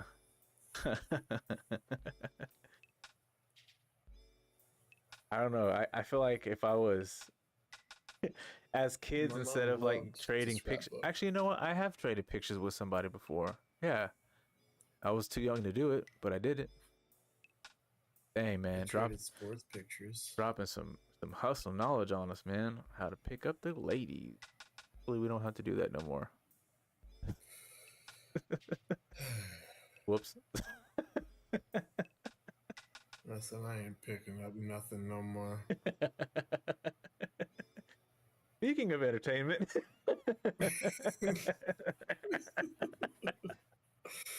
All right, so we're gonna jump into some of the That's a entertainment that different kept us. conversation. We'll table it. Yeah, What table it. kept us entertained as 90s kids, 90s babies? I'll go ahead and go first because I'm gonna breeze through my list and then we'll talk about it. With the help of Shawn here. Coin arcades. Any arcades where you had to put in a Oh, coin, dude. especially the ones where you had to go pay the cashier to get their own coins. Or pay the machine to get their own coins. Which I hated. Just take my quarters. I came up with quarters. Take my quarters. Don't give me this bogus Aladdin's castle coin that I'm not going to use once I leave out of here because I won't be back. I don't Oh, get out much. bro, I don't know how many times like before like we understood the concept of money. How many times was it explained to us that we are in fact not going home rich? Oh no. Yeah, no. Like you take a bag of quarters. Once you're done, you're done. You You're know just what I mean? watching Like people you play get at like a that bunch of time. like like like have you ever been like to the thing like and like gotten tokens Yeah. Tokens. I guess I and shouldn't call then them tokens. Yeah. Yeah. no. Everything everywhere is different, man. Yeah. Everywhere is different. Well, because they were called tokens. Like I guess there were always And I'm coins, talking but about like like you leave with a fat stack of tokens and you're like, oh man, I'm gonna buy me a bag of chips. yeah, Put it in the damn vending machine. That shit comes right back. you making shit. Sure did. But I thought It sure did. And you keep I putting them wanted in, some and it keeps Funyuns. slooting it right back out. For best believe one of them motherfuckers. My brother Jay Holy said, "Did crap! you know they quit using the Chuck E. Cheese tickets? It's all digital on a card." Yeah, You know, I yeah. feel like I That started to see was. the decline of tickets slowly. They don't even do tickets anymore. No, it's to be honest, it's pretty It's on a dirty. stupid card. It's pretty Ticket Muncher fucking sound dirty. will always be a sound I remember. Oh Yo, my god, that's the best the sound in ticket one of the munching best sound in the sound that whole I world. love that they added that in the Chuck E. Cheese when we were like young enough to enjoy it. Did you ever go to Chuck E. Cheese? Like you put the tickets in and like they would just like it had that munching sound on it that he said. You Like didn't ever. you mean when the machine would count them? So The as machine it would was count 'em? counting, instead of like having a ticking sound, it would just like chomp chomp chomp chomp chomp. Oh no, Like ours it were. sounded like it was actually eating your tickets. Oh, sucks for Oh you. yeah, no. See, I didn't go to Chuck E. Cheese. Oh, okay, yeah. I went to Chuck E. Cheese like maybe one time, and then I remember explicitly never going back. So we got the Chuck E. Cheese experience that day, whatever the fuck it was. Never went back. So coin arcades, of course, video games, and with me growing up in the '90s, I had the NES, the SNES. Mm, I had family mm, who had Sega. We had an mm. N64. Game Boy, Game Boy Color, and for those who don't know, I had the Virtual Boy. You may not know what that is, but that was VR before VR even came out. It just broke your neck because it came with its own tripod, but that thing was so unsturdy. You either had to lay down like this, or it hurt. Good games. Oh, You were also accompanied by the Disney Channel, Nickelodeon. If you were a teen, Snick at Night, Cartoon Network, The Boomerang Show, Adult Swim, Gullah Gullah Island, Out of the Box, Bear in the Big Blue House, Frickin' Barney, Saturday morning cartoons on Kids WB, Courage. roller skating, car shows. Always went to car shows. My Uncle Paul was really cool about that.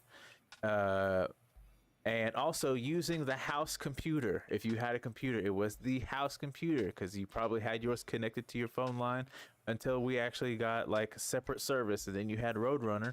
But with that, magazines always came with PC demos. I always played with those. He still got the Game Boy Color.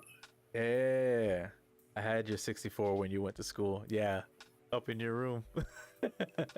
Asking me to fix it, had to go fucking blow the cartridges. All right, for anyone who had cartridge-based game consoles, hear me out. Yes. Somebody who actually like built it or invented it or whatever said that it does not work, but they're full of shit because in the manual of all those consoles it says that when dust gets in it, you have to remove the dust. So blowing in the cartridge and in the console indeed worked. Says everyone in all of life that ever played a cartridge-based console. You blow in that bitch, don't spit on it. You ever have that cousin or relative who always spit, just blew in it too hard? Hey, man, give me your shirt. Hey, that's lunch. He's putting lunch on the cartridge. And you got greasy fingers. You just ate pizza and you trying to play my controller. That's not. You gonna mess up my Mortal Kombat skills. All these greasy ass controllers. Yo, I had a light bulb moment on communication. Yeah. But it's just like in general, like across like the country, when it came to talking to people and like hospitality, no televisions in doctor waiting rooms. No TVs and like the pediatric and stuff. Just magazines. Just little magazines or play carpets with like little toys on them. Like that was it. You had to hope that your parents had one of their friends coming to like on a they go on doctor's checkup at the same time. So other than that, that's it, bro. They had the stack of magazines on like 3 or 4 different tables around you. And if they did have it, like you were saying, Sean, they had the little kids area, but there was always in every one of those offices, there was always 1 or 2 of these toys where they had like the wood base, and then you had all these like wires that had these like balls on them, and you had to move the balls to the other side. I see it as a perfect finish that game in 30 seconds. You're like, all right, Mom. What's next? Jaden says, you remember that big ass Apple computer? I do. I hated it. The pinball game they had on every computer back then. God. Oh yeah, for real. Where did it go? Ring, ring, ring, ring, ring. What was it? Space pinball or something like that? Yep, space pinball. Baseball, The startup must be so loud. If you didn't have your speaker turned down, that shit was so loud. You couldn't sneak pinball, dude. You couldn't sneak it. You had to legit preemptively turn the sound. Because not only was the audio loud, like pressing on the keyboard was loud as hell too. You sitting there pressing the space bar. Come on. Trying to hit the keyboard like you be hitting the machine at the arcade. Bro, no, legit. Hitting the paddle hard as fuck. That's real life. Walmart having the game consoles, breaking your neck to play demos. Oh my gosh, dude. Like that demo was fucking worn into the ground. I played the fuck out of that demo, bro. Back when GameStop had games you could play in Game Exchange, EB Games before they were called GameStop. EB fucking Actually, it was games. Electronic Boutique before they were called EB Games. Oh, excuse me. Must have been from 91 and 92. Must have missed that year. I think they changed the name in like 95, I'm just kidding. 96. And then, and then, yeah, they went from Electronic Boutique to EB Games, and then the game stopped. Just said it fancy. Nice, Scott. What's on your list of entertainment, excuse me, though? like a boutique.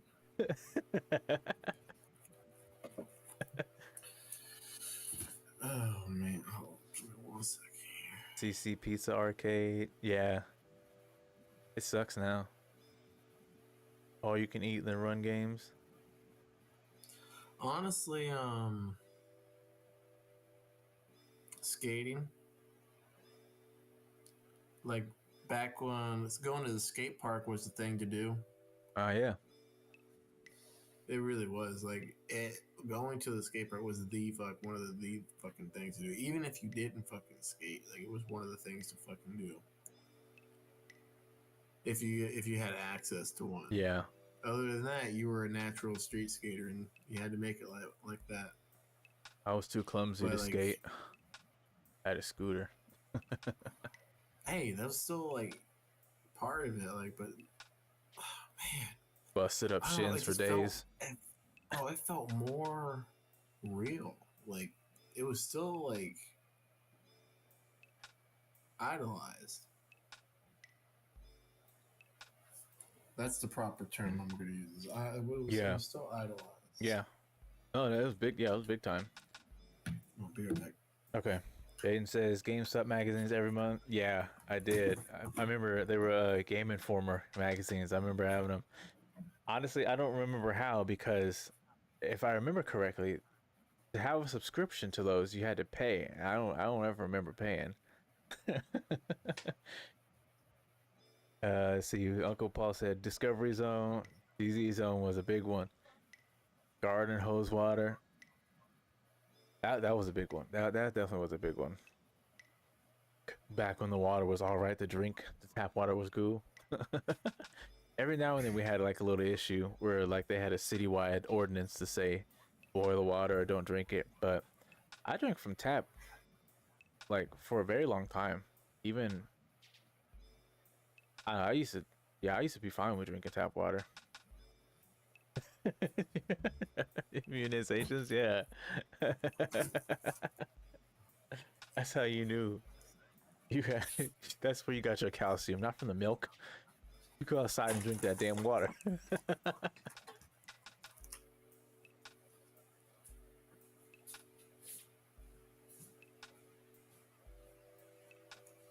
Let's see.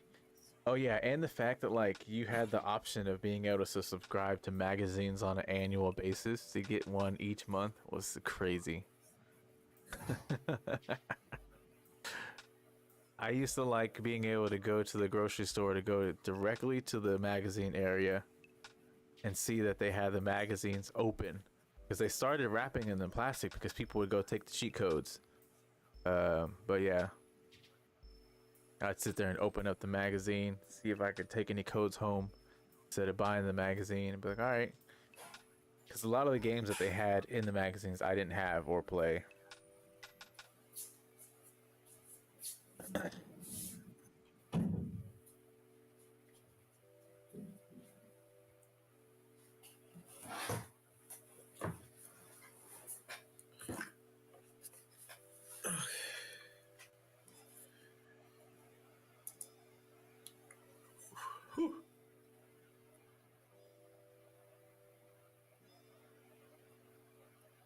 Good?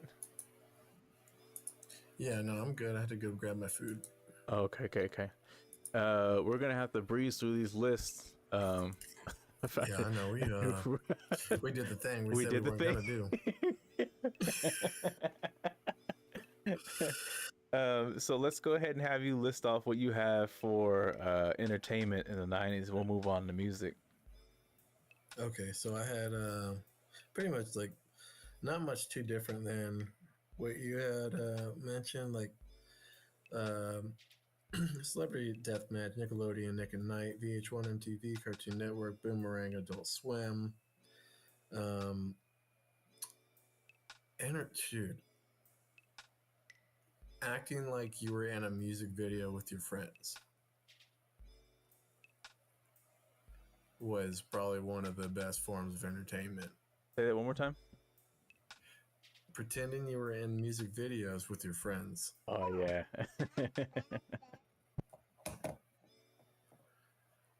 And being considered pop culture in the know if like you were just quoting movies back and forth with other people. Yeah. It's like, oh wow, like because think about it, dude, like who is taking you? Your parents, like or you had it on VHS. But mainly that's how you communicate was these quotes. Maybe. Maybe just me. That's definitely how we got through a lot of times, and that's how you made friends. It's like, hey, have you seen this? Yeah. Did you see that? And then quoting said piece of entertainment. Yeah. Literally, yeah. What about to show music? that you've seen it. What do you have for music? Oh, so for me, little different. Mainly for me for music, like I have like hip hop, cause Biggie, Pac and them, but mainly music for me in the '90s was like Backstreet Boys, and honestly, because I was a Disney Channel kid, like you had you were singing along to their little musical tunes and stuff too. So mainly my music stuff with growing up was Disney based and cartoon based and musical based, as in like plays and stuff. Oh, gotcha. Okay, yeah. Because my parents raised me off like stuff from their generation, so like '90s music, like I really didn't discover until like 2000s, if that makes sense. It actually does, because with me, like I know you're good. I knew about Tupac, I knew about rap and hip hop, but I didn't actually get into rap and hip hop until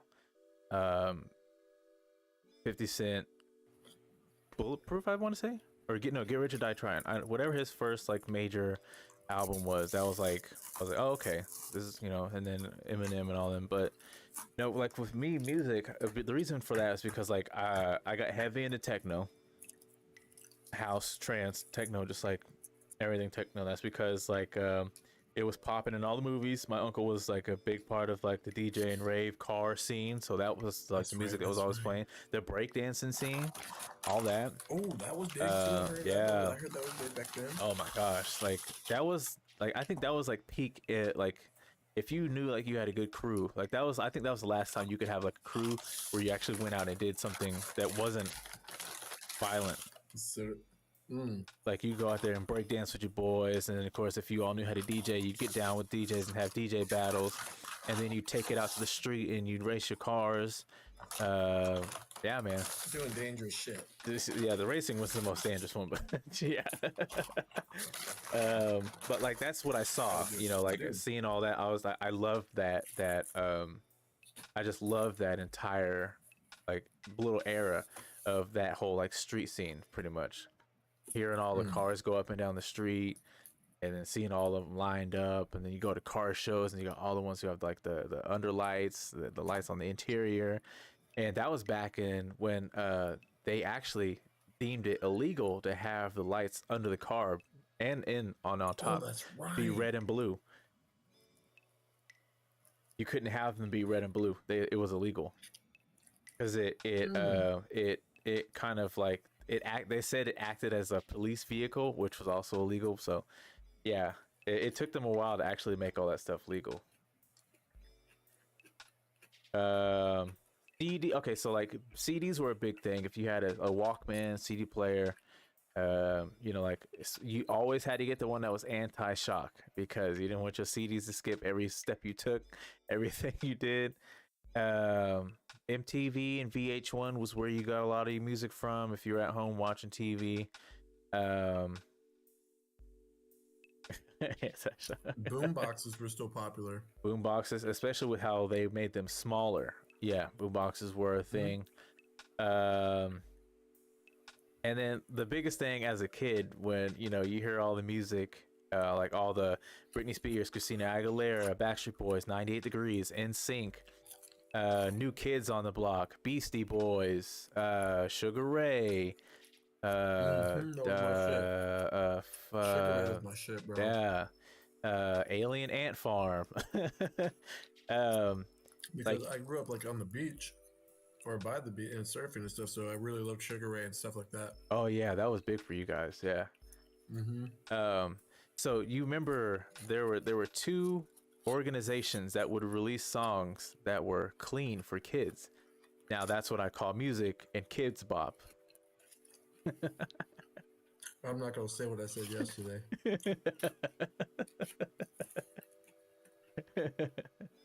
And then lastly, I've talked to my uncle about this and I've been verbal about it, but like this is one mixtape that really put me into like hip hop for sure, was hearing the So Def Bass All Stars mixtape that has my boo Ghost Town DJ.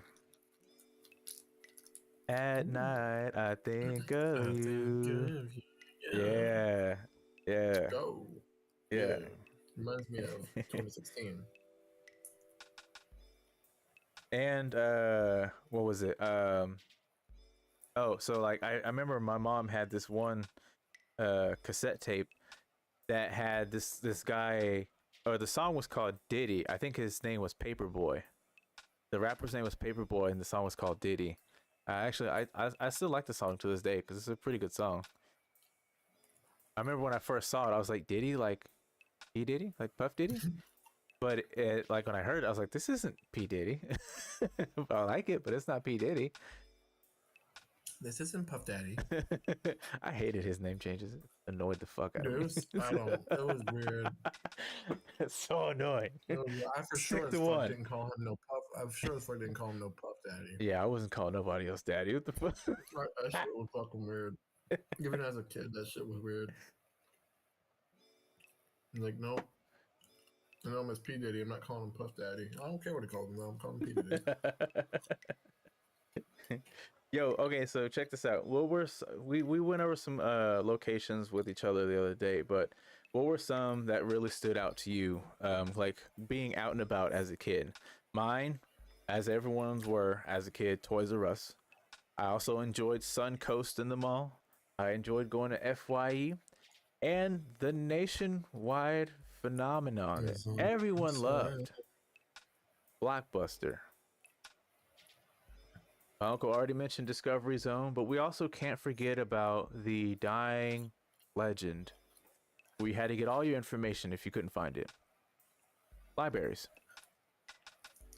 Going to a library was a very big thing. If you wanted any knowledge, any research done, you'd have to go to your local library if you weren't in school. And there were a number of those.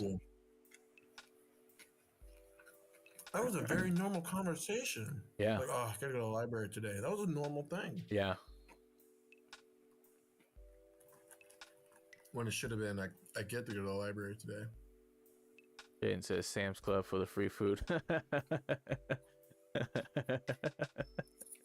Hold on now, dude. I'm gonna miss that one. Hold on now. They're still doing that? Yeah, it's called Costco.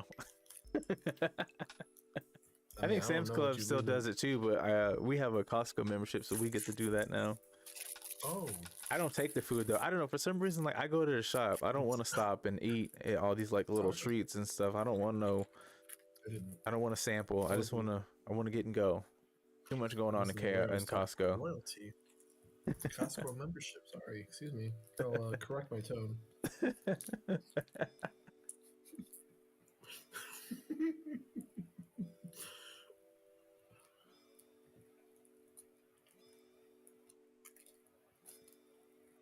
No, that's nice, but I don't know what you're leaving at a Costco with the 5-finger discount. I'd like to see it. They're not even gonna let you get the peanut that fell on the ground, bro. You better have that receipt ready for that peanut that fell. Membership card? You're not even getting through the door, bro. Not even getting through the door. They membership card you for food too. Now you ain't getting through the door. I'm Dude, just they kidding. They hit don't you do with that. no, they They really hit you don't. with the It self feels like they do. checkout.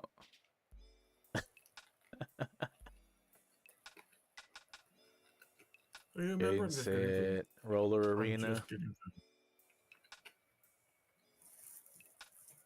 Let's see. I'll speak on some events because I hear you stuffing your face over there. Oh, sorry. No, you're good. Eat, please. Um, so I never had the liberty of being able to go to them, but I always wanted to, but I was just way too young and it was very inappropriate. But raves, like the actual raves, what raves were, back in the day, Mm-hmm. I've always wanted to go to them. That's like how we were talking about, like those are kind of parties that you like had to be in the know. Those were invitations last minute. If you had a pager, or like late in the '90s when you had it, when they were starting to put out cell phones, or like if you saw the flyers, or if you were in the quote unquote know, you'd be able to know ahead of like real quick. Those parties, like the invites, the information for the invites is like a 4 hour window. You didn't know about it and you missed it. Um, Having birthday parties at Chuck E. Cheese was always a really good one. That was the fond memories. We had like at least 10 years worth of pictures of being at Chuck E. Cheese for every kid, not just me, with like me, my three siblings, but also my four cousins on my mom's side, three other cousins on my dad's side, and then of course you had friends. Everyone was at Chuck E. Cheese. It was a party every time, the whole damn family. I remember now looking back, like being the kid sitting at the long ass table waiting for your family to show up to see who's gonna come. Like we were just here last month. Chuck E. Cheese definitely knew who the fuck we were. Let's see. Halloween and the overall experience, as Shawn suggested the other day.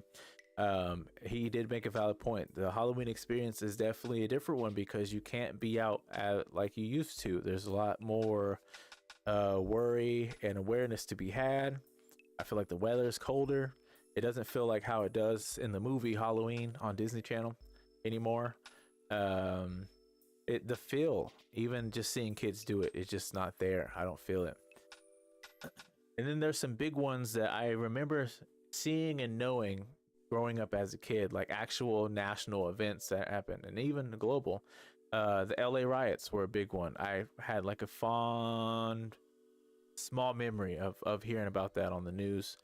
The death of Princess Diana. I remember hearing about that. That was pretty big. It was huge, I should say. Another one was the death of Tupac, also a huge one. That was very controversial, but also huge to be someone who liked hip hop and rap. And then one that really got to me. Sorry.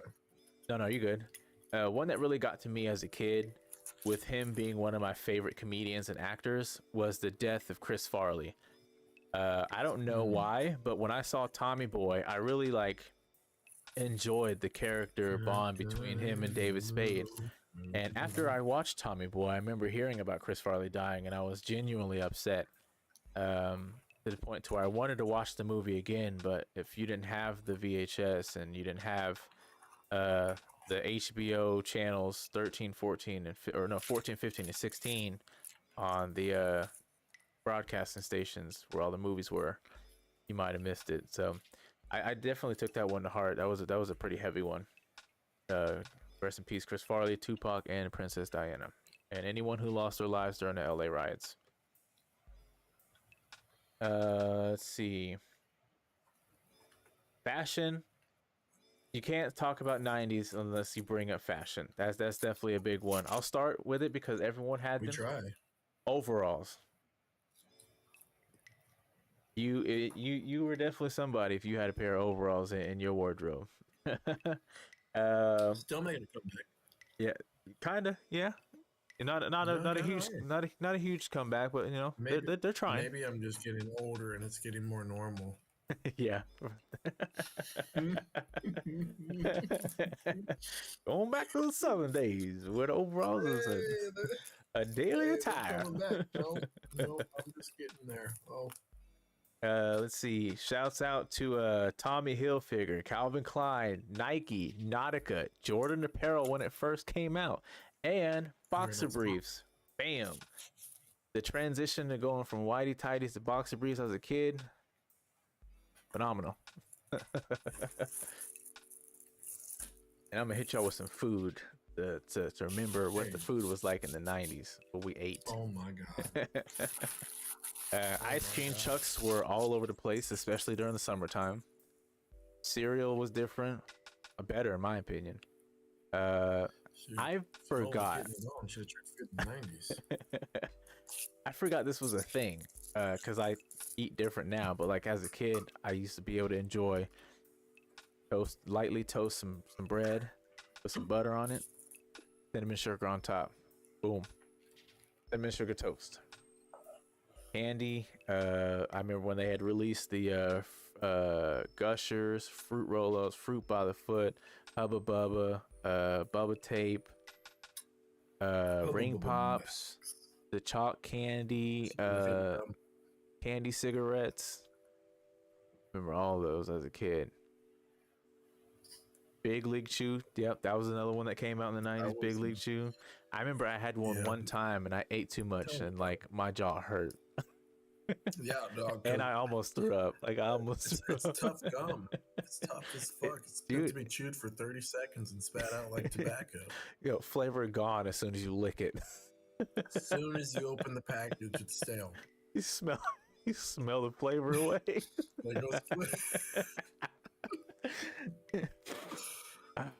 Oh, you know what reminds me of that?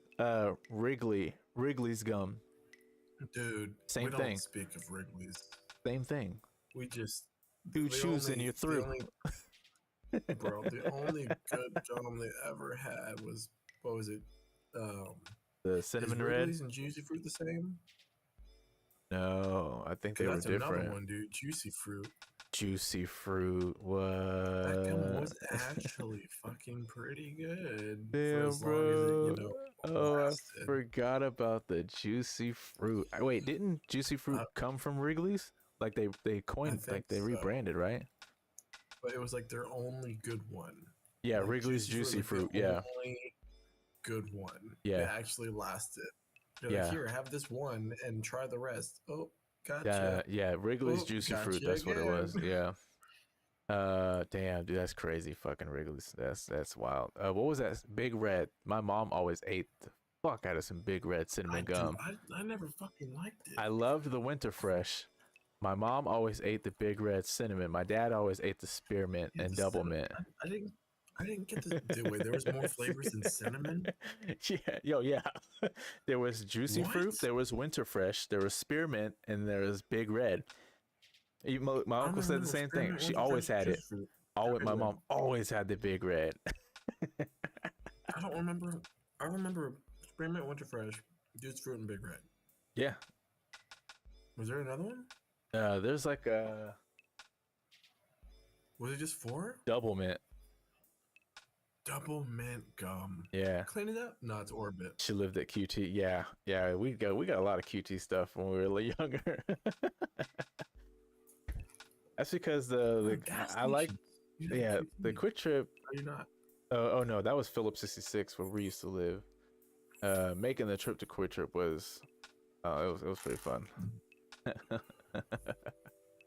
Cumberland Farms for us. Or Publix. Oh, is that right? Yep, Cumberland Farms or Publix. Oh man, Cumberland Farms was a fucking go-to, bro. So you know what's wild? Cumbies, for sure. So here's some of the food that came out in the 90s that are some of the favorites that still stand today. I'll start off with the most prominent one, 3D chips. You remember 3D Doritos? Big one. Hush. I don't want to hear it. No, I'm playing. Eggo waffles. Eggo waffles were a big one, especially when they came out with the chocolate chip waffles. Yes. Pizza rolls, Hot Pockets, and stuffed crust pizza all started in the 90s. Amazing. I love stuffed crust pizza. Hot Pockets were cool, but you just had to like.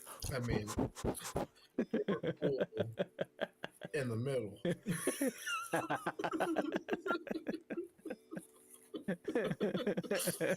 They were cool in the middle, bro. Everywhere else, I fucking laugh. First two bites, you're like, oh man, it's so hot. Then you There bite the go, middle, like, there man. go 40.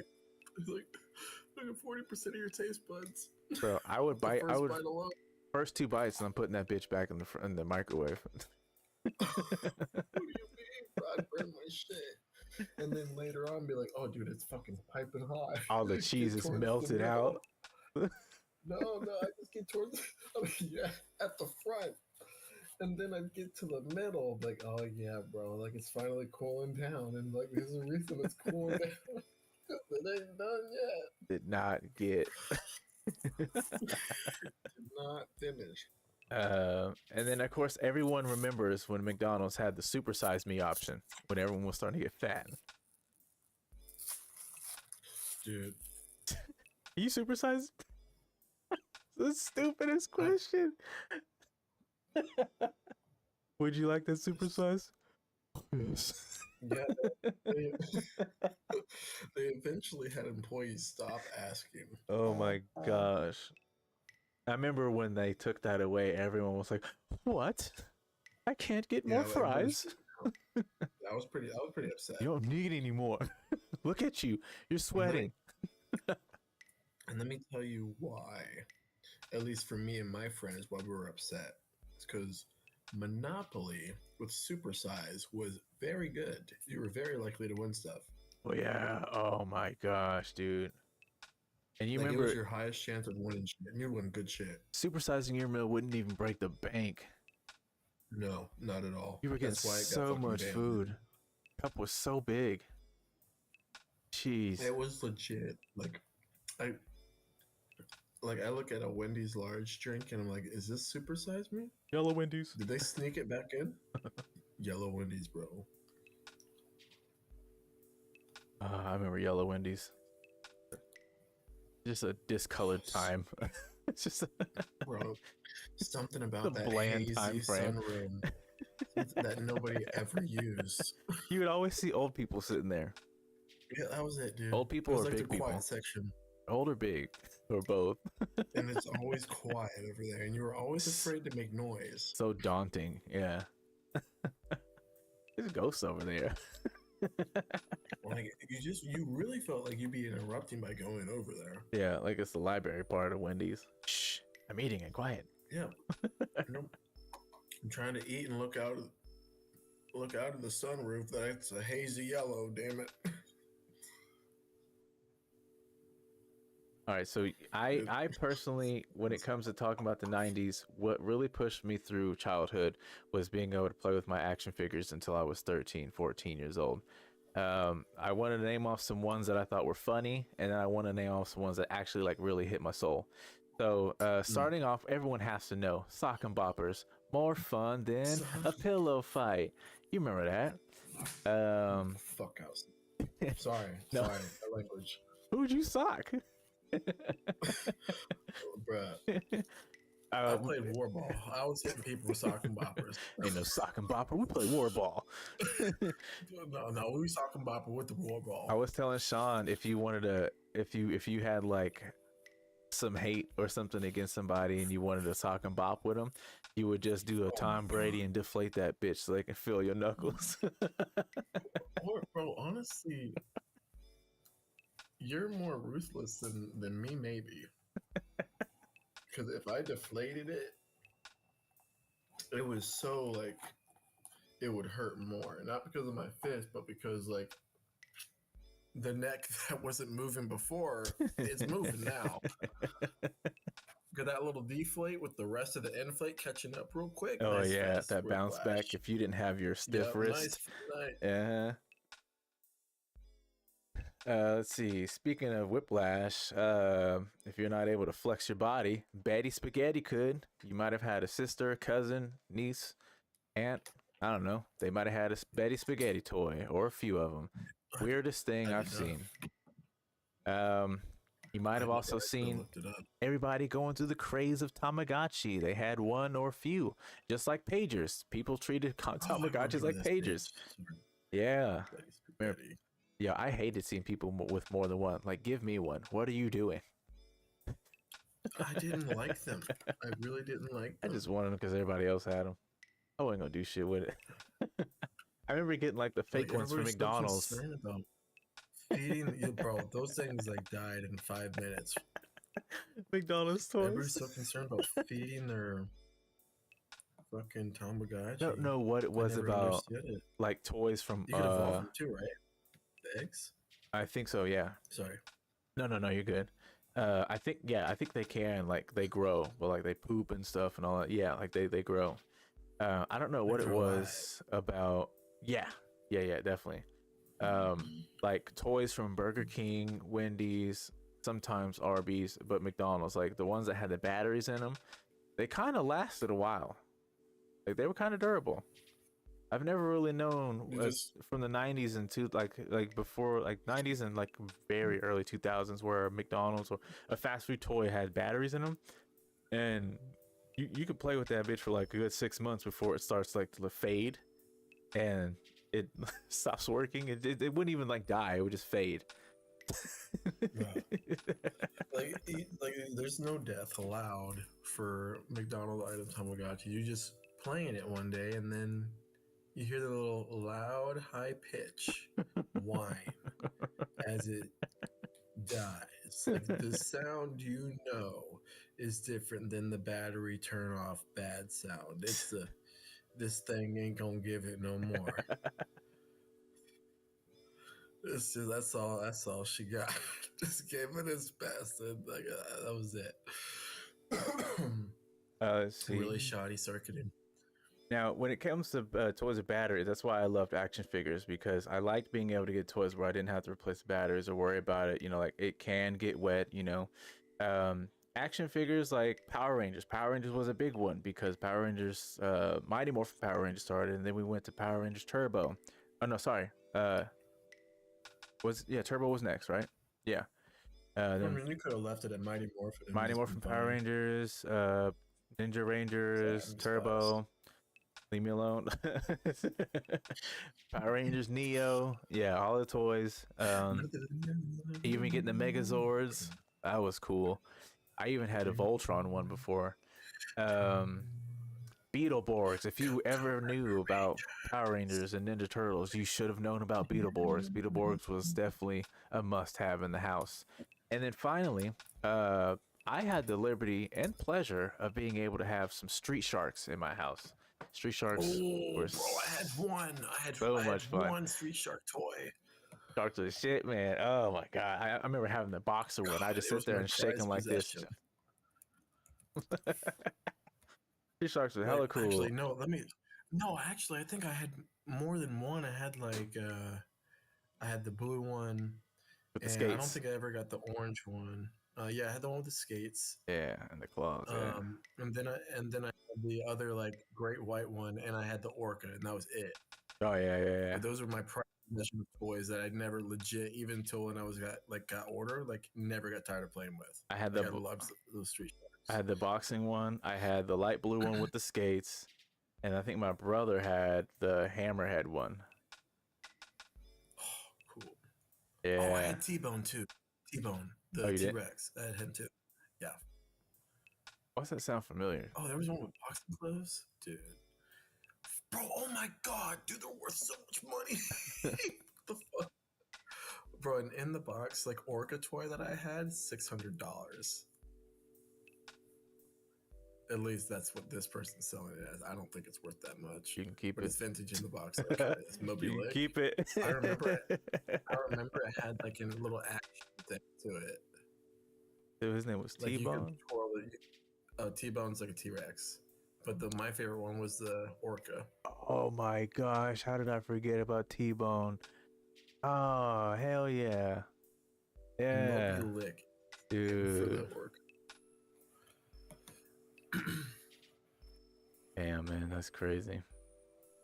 Speaking of batteries, I have this miscellaneous like honorable mentions of list here that I'll speed past here. But speaking of batteries, do you guys remember the batteries that had the percentage on them, where if you held both ends and you pressed both buttons, you could actually make the battery life be visible?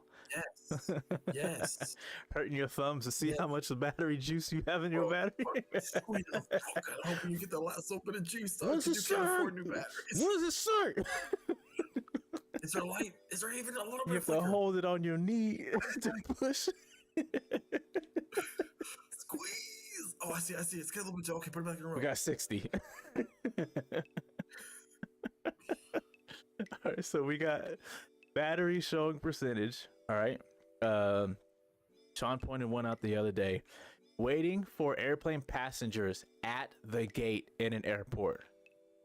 Not where baggage huge. claim is, being able to go through the gate. Go through what they called?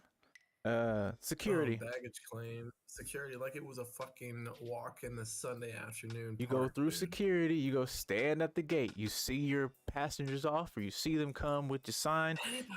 Every film, every TV show up until 9/11, you were able to go to the gate and meet or see off your passenger. And it was incredibly convenient to pick them up. So convenient too, because then it's like, I'm right here. Yes, so are you and 30 other people with the same fucking car. And that was the coolest thing too. Like, no matter what trip you went on, you came back, family was there. Hey, you're back. Yeah. You made it. Yeah. Hey. Like, that was the hallmark of films, especially when it came to holidays, is knowing that you could come back off of a flight and see that your family's there waiting for you. Mm-hmm. Now it's who's gonna pick me up? You're on your own.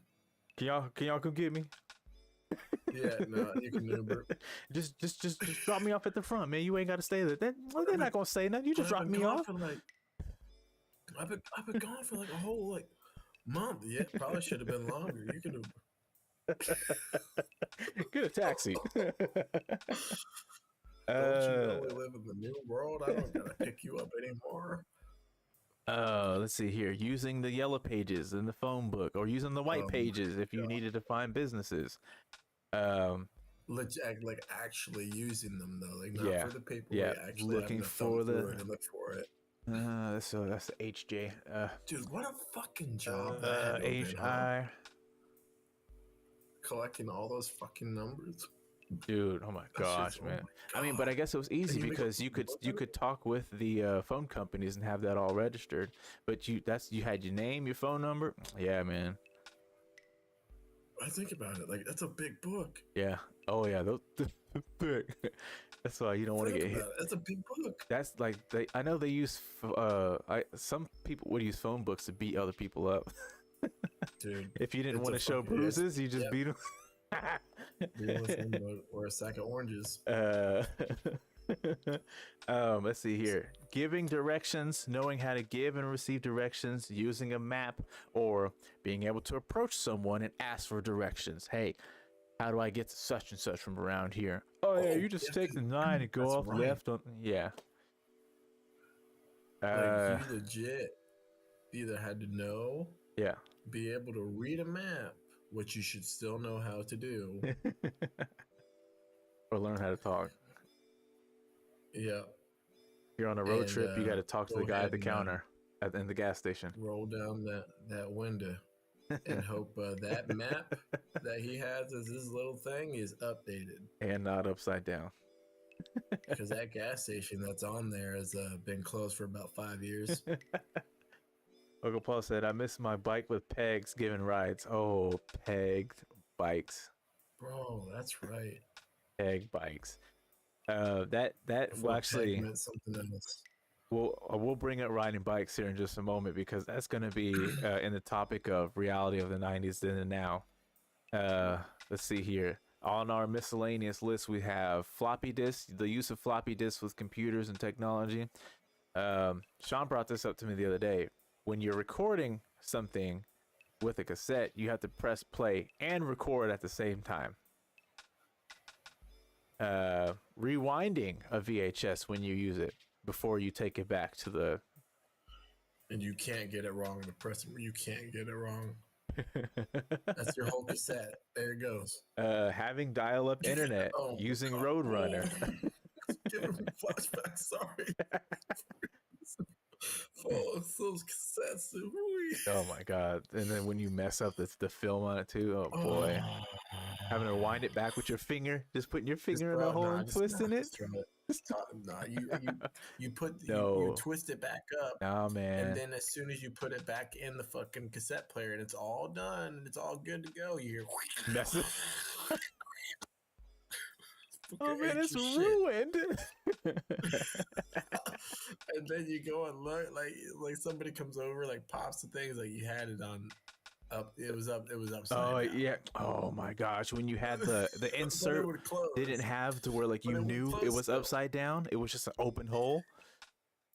Yep. Like all the CD players or the boombox players, like any cassette player, a lot of them had like the fitted slot. So when you knew and you were putting it upside down or you're putting it in wrong, and you're, oh my bad, and you The just A fix side it. and B side fit differently. Ooh, A and B sides. They Oh didn't. my gosh. You could have put the cassette in, and it would not fit right Yeah, if it was the wrong side. yeah. I love those because you're like, oh, whoop, almost messed up. Like, put it upside down. Or like the Oopsies. ones like where you try to shut it and it won't shut because it's you have it on the And wrong. Try to but you jam. know that it's wrong, and you Yeah, try to shut it anyway. I hated people who always slam their stuff shut because like you know how it had that like that fastening clip that held it in, like and especially the ones that were advanced where you pushed it in and it was like a spring release and it slowly pushed Okay, out. I was about to mention that because we had one. Yeah, I hated people who would sit there and just like slam their shut. I'm like, hey. Man, Be I'd be easy with it. clicking the fuck out of that magnet, Yeah. bro. I'm clicking the literal fuck out of that. Clicking the fuck out of that thing. Just to see that sloping. Now, if you had parents like mine, you probably woke up to Sunday morning rituals, house being clean, music playing through the house. You got some 112, Blackstreet, Keith Sweat, Brian McKnight, Jodeci, Casey and JoJo. List goes on. That's what Saturday and Sunday mornings were for me. 90s anime. I had to put that on there because nothing like it. Nothing like 90s anime. It's true. Let's see. Music piracy, being able to use Winamp, Napster. Uncle Paul, you can probably add to that list a couple more times. But yeah, using those to pirate music, that was always a fun time. Music soundtracks for movies, I feel like were way better. Oh shit! I don't know nothing about that. Which one? AOL chat rooms to You get music. oh yeah, no, that was like I don't know I nothing never about did that that. because one, I couldn't. Two, it That was like sounds dangerous. the hardest way. Oh my gosh, I had no idea how to use it. I was like, I'm gonna stick with Winamp and probably get caught. Let's see. Anyone that you knew may have had a chia pet. If you don't know what a chia pet is, go ahead and do yourself a favor and look that up. Chia. Chia. There you go.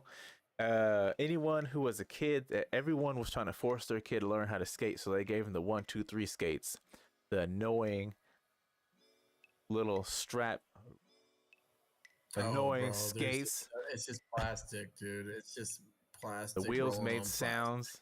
The Velcro was all weird. The footing was terrible. Disposable cameras. Those cameras were a really good thing. Everyone had like 5 of them. All the film needed to be taken to your local grocery store. Just in case, you gotta take the same picture with the same 5 different cameras. All right, sure we'll have this developed in the next 3 to 5 weeks.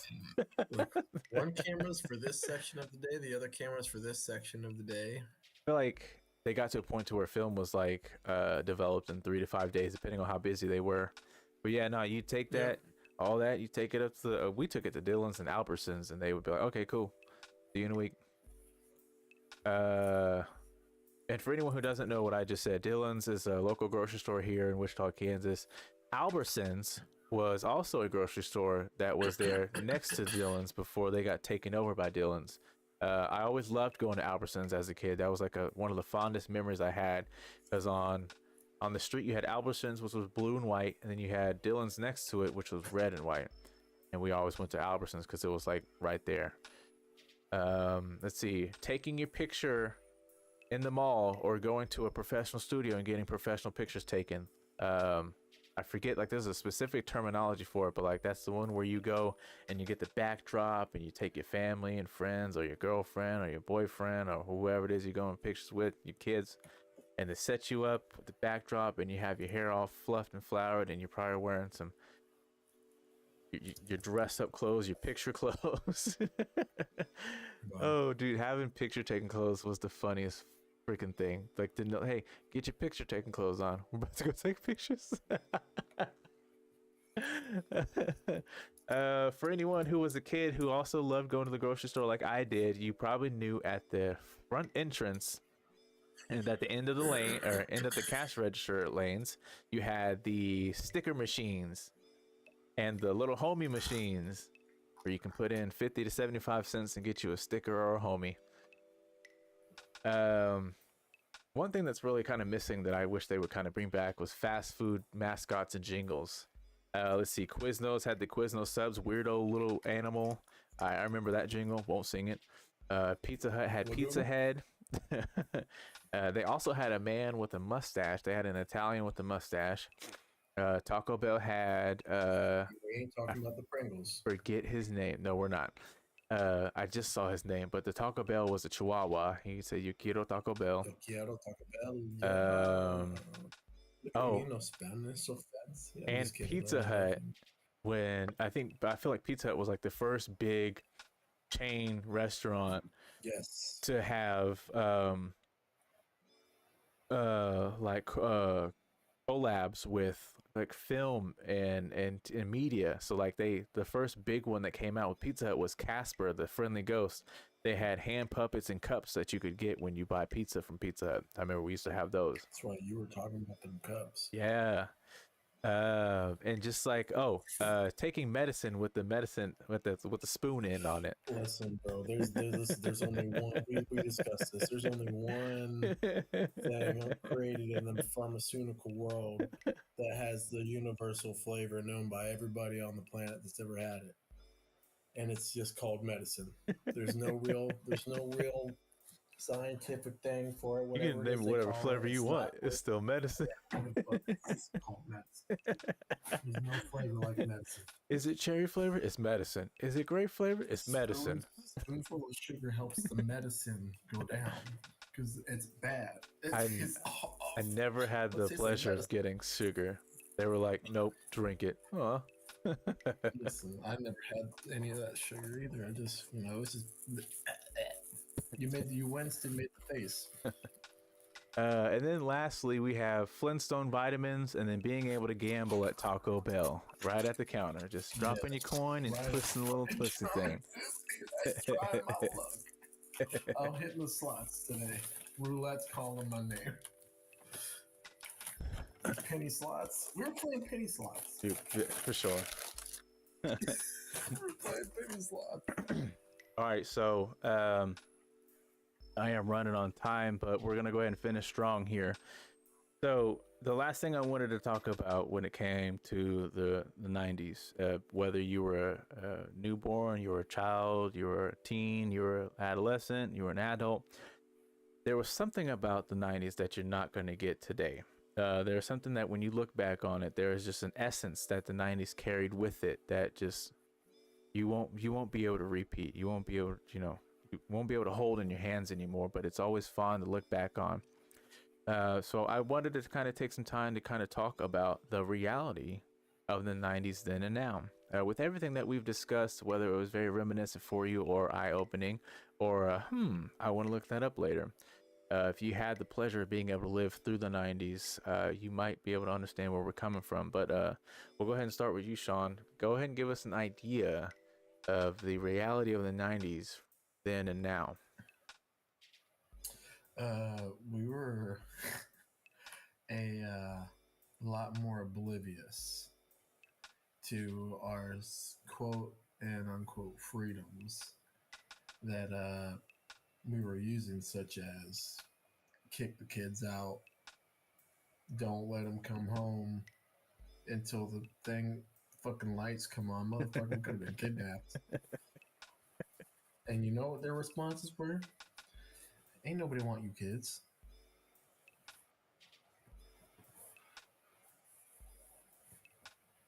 Ain't nobody want you little shits. God damn. And you're just like, okay. It wasn't really until the interwebs, and let me be more clear, like World Wide Web, like Google and stuff like that, that people started to be like, maybe don't keep our kids out much longer, maybe this Halloween we come with them, like I think the reality was, if you were a kid, it was probably one of the, like, the 80s is, to me, is like the true last sense of adventure for kids and growing up, and 90s is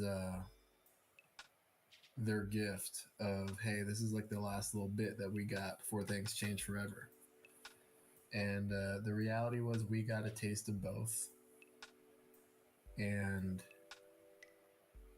now we're able to handle things that either generation can't, because they were either born in the digital age or they were not. We were right there for both. Mm-hmm. So the reality is, I guess unintentionally, we just kind of got lucky, but the short end of the stick is we're a living fucking history book, and it's annoying. Yeah. Like, I'm fucking shit. I want to say that didn't happen in my time. I am the time. Like, I'm tired. I'm tired of being the time. So let it happen to some other generation. Fuck. I wanted to shake my head and eat my popcorn at the TV, and then you go, that's crazy. And it not be from my generation. Fuck. Sorry, got on my soapbox. I'm done. You're all good, man. I mean I think that's the reality of it. Like, the change in the, like, what, 30 years of having to go through all that, and just that was just us being 30 years. Yeah, and that's only just us being, like, born in the 90s. Like, imagine people who've lived through it, and 30 years later they're like, damn. Bro, Google was founded in 98. Which is crazy, because they were always feeding us Ask Jeeves. Yeah. Like, bro, we were still doing non-internet things. Oh my god. You couldn't catch kids swinging high, almost upside down on a swing set to save their lives. And not everyone today. Was watching. Like, there weren't any cameras recording. Jump off that motherfucker. Like high as fuck. The only people that were ever recording things is when they had a camcorder, to which they put in the effort to make sure that bitch was charged. They had film. Bro, you just either had to be there or literally be fucking square. Oh my god. No, seriously, think about it. For some of the shit we did, like, you could run over to the swing set and be 30 seconds too late and missed it, and they're not doing it again. Yeah. And they did a triple backflip that day, and you'll never get to fucking see it, but you'll hear about it for the rest of the fucking year. Wishing you could do it, but don't know how because you didn't see it. What? I didn't fucking see it.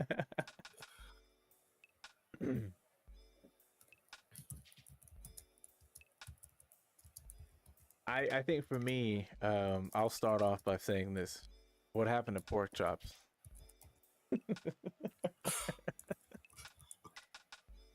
Where'd they go? Why no one eat them no more? People still eating pork chops, bro. It just not a thing. They don't exist anymore. I just don't think they're buying them in public. Mandela effect. Okay, buddy. I think for me, I don't know if that one works. Whatever. That's a whole ass animal you're changing. That's an anatomy. It's really big. Just a dish. It's a whole part of butchery you're just tossing out the window. That's because they toss it out life. Chops. Oh, you upset? You need to go get you some pork chops. I don't wanna. You don't have to. We live in 2034. It can come to you. I think for me, like the reality of it, I think it's you had mentioned the other day the '90s aesthetic, and I think looking at the sky and being like just the entire essence of the '90s as you stand in it. The summer days, the winter days, even the fall, like everything just feels different now. But being able to ride your bike out with friends, I feel like the world was less busy, so being able to ride your bike was a lot safer. I feel like now there's just so much going on everywhere. It's a lot more dangerous to ride a bike at a young age, and I think because of me being a parent, I want to make sure my kids are always safe, but I got to teach them to be safe. And my kids are still young, so they're still really scatterbrained. But knowing that they could grow up to be my age, when my dad let me go off on my own and ride a bike around the neighborhood and come back, like there was so much trust with kids back in the day because you were supposed to come back. Like the parenting was so strong, parenting was so solid that you knew to I'd come say back home. loose. I mean, it was so grounded because like you knew to come back home. Like if you didn't, like if you didn't obey your If parents, you if were like a bad kid and you were almost written off. Like it was oh, so abnormal to be like a rebel in a sense, to where like you're like, if someone found, like if you heard someone was like, oh yeah, I don't do what my parents say, oh, you'd be like, what the hell's wrong with you, you know? I mean, it's because we were around we were around the original rebellers. They weren't gonna let us do what they already did. They already lived through that shit. Like, yeah, no, we already watched it get invented, so you're really not doing it. We invented it. I feel like I look back And on times where, like if you're riding a bike alone to get somewhere, you're coming from someone's house, or just go see people. Like, there's that moment where you're riding alone and you're just kind of like letting the wind hit you. Like, I don't know. I feel like there's like the most peaceful moments in time, especially when you're riding in residential area and like there's no cars around. But like that, just that's like one of the most peaceful moments that I'll have in life. And just like kind of like the idea of what you were saying earlier, like when you go to a friend's house and you have to ring the doorbell, you have to knock, like you have to talk to those parents, you have to talk to your friends, like you have to put in the effort to make communication work. And then like we had some idea of how bad fast food was, but the prices were so well. Now it doesn't make sense for the food to be so bad and also be so expensive. That was like the make or break moment for anyone who was struggling back in the day. Cause like, hey, we've only got a few dollars left. Let's go ahead and hit McDonald's tonight. We're not spending any more than 15, $20 for a home of like five. $20 at McDonald's was nothing. You know, dude, dude, you were shot collar, 20-inch rails on the not to Impala. Now mention you you said could, $20 for a yeah, chicken sandwich. right. You can't even get a number six comfortably. Oh, dude, you can't get anything off the non-existent dollar menu comfortably. In that non-existent dollar store, Dollar Tree. Yeah, it ain't there. It ain't Man, a Dollar Tree, Dollar General. here's how I know. I need a dollar in general. Here's how I know the world is no longer like a good place to be in, because Arizona teas aren't a Oh, dollar anymore. they are. They are. It's just because I bought one the other day and it was 99 cents. You still have I 99-cent don't think. teas? Yeah, not everywhere. Some places are still like over $1, but I But the think I fact that noticed like some of the they've cans even are allowed them 99 cents to still. increase them Like the somewhere. plastics aren't. I think that was just something that they just loopholed real hard on that Yeah. guy, because they're probably like, you know what, motherfucker, you said these cans of shit ain't gonna be more than 99 cents. Check this plastic out, bitch. $1.25. Fuck you.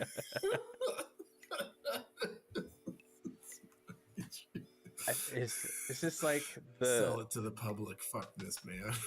I think it really like tells you how the economy can really affect the human interaction, because like with the growing prices of food, gas, and entertainment, like being able to enjoy the holidays comfortably is not even something we can do anymore. Like I remember being able to go to a family's house to eat and have a bunch of presents. Everyone has a bunch of presents. Now it's like, Oh, you go to some, like you're trying to figure out who's holding the event the year. Maybe if that's how your family operates. Like sometimes like some families like, hey, who's holding it this year? I can't do it this year because you're worried about space, you're worried about your peace, you're worried about the money, you're worried about people who clean or don't clean up. It used to be a time where you knew you had dirty relatives coming over, but you try to isolate them. But it's family. You had a good time. You enjoyed yourself, and even if you had family that you didn't vibe yeah, it's with, you true. still were able to be under the same roof and just be okay. But I feel like the economy has affected us as humans so heavily, and it's not to say that we Money, allowed it, money, but money, like money, money, money, we money, money, have money, money, money, money, no money. sense in pushback. We're just accepting it. So the gas is outrageous for all the cars that they're putting out. Like they put all these cars out, but the gas is super high. All these cars that are sitting, why is the gas so high? Right? Uh, Dollar menu items are no longer a dollar. Dollar Tree and Dollar General, they no longer really have like What's the dollar dollar items. anything? The dollar means nothing anymore because now it's $2, $3. Um, let's see, and then like I feel like just the overall communication and bonding is starting to be absent because communication is being amiss because we no longer know how to approach each other. Like we all have this kind of, a lot of us, I should say, not all, a lot of us, especially adolescents and teenagers, like they were like, oh, I don't know how to approach these people. Like you weren't properly taught because the people who can teach you now, they were struggling to learn it as they're getting older. A lot of us who are 30, like 25, 30, almost 40, some of us were starting to understand that we had mental issues like depression, anxiety, social anxiety, and that really hit us heavy. So, when we all started to know that was a thing, as time goes on, generations go on, we start to say, oh, hey, I feel that way too. I must be that way. We start to self diagnose.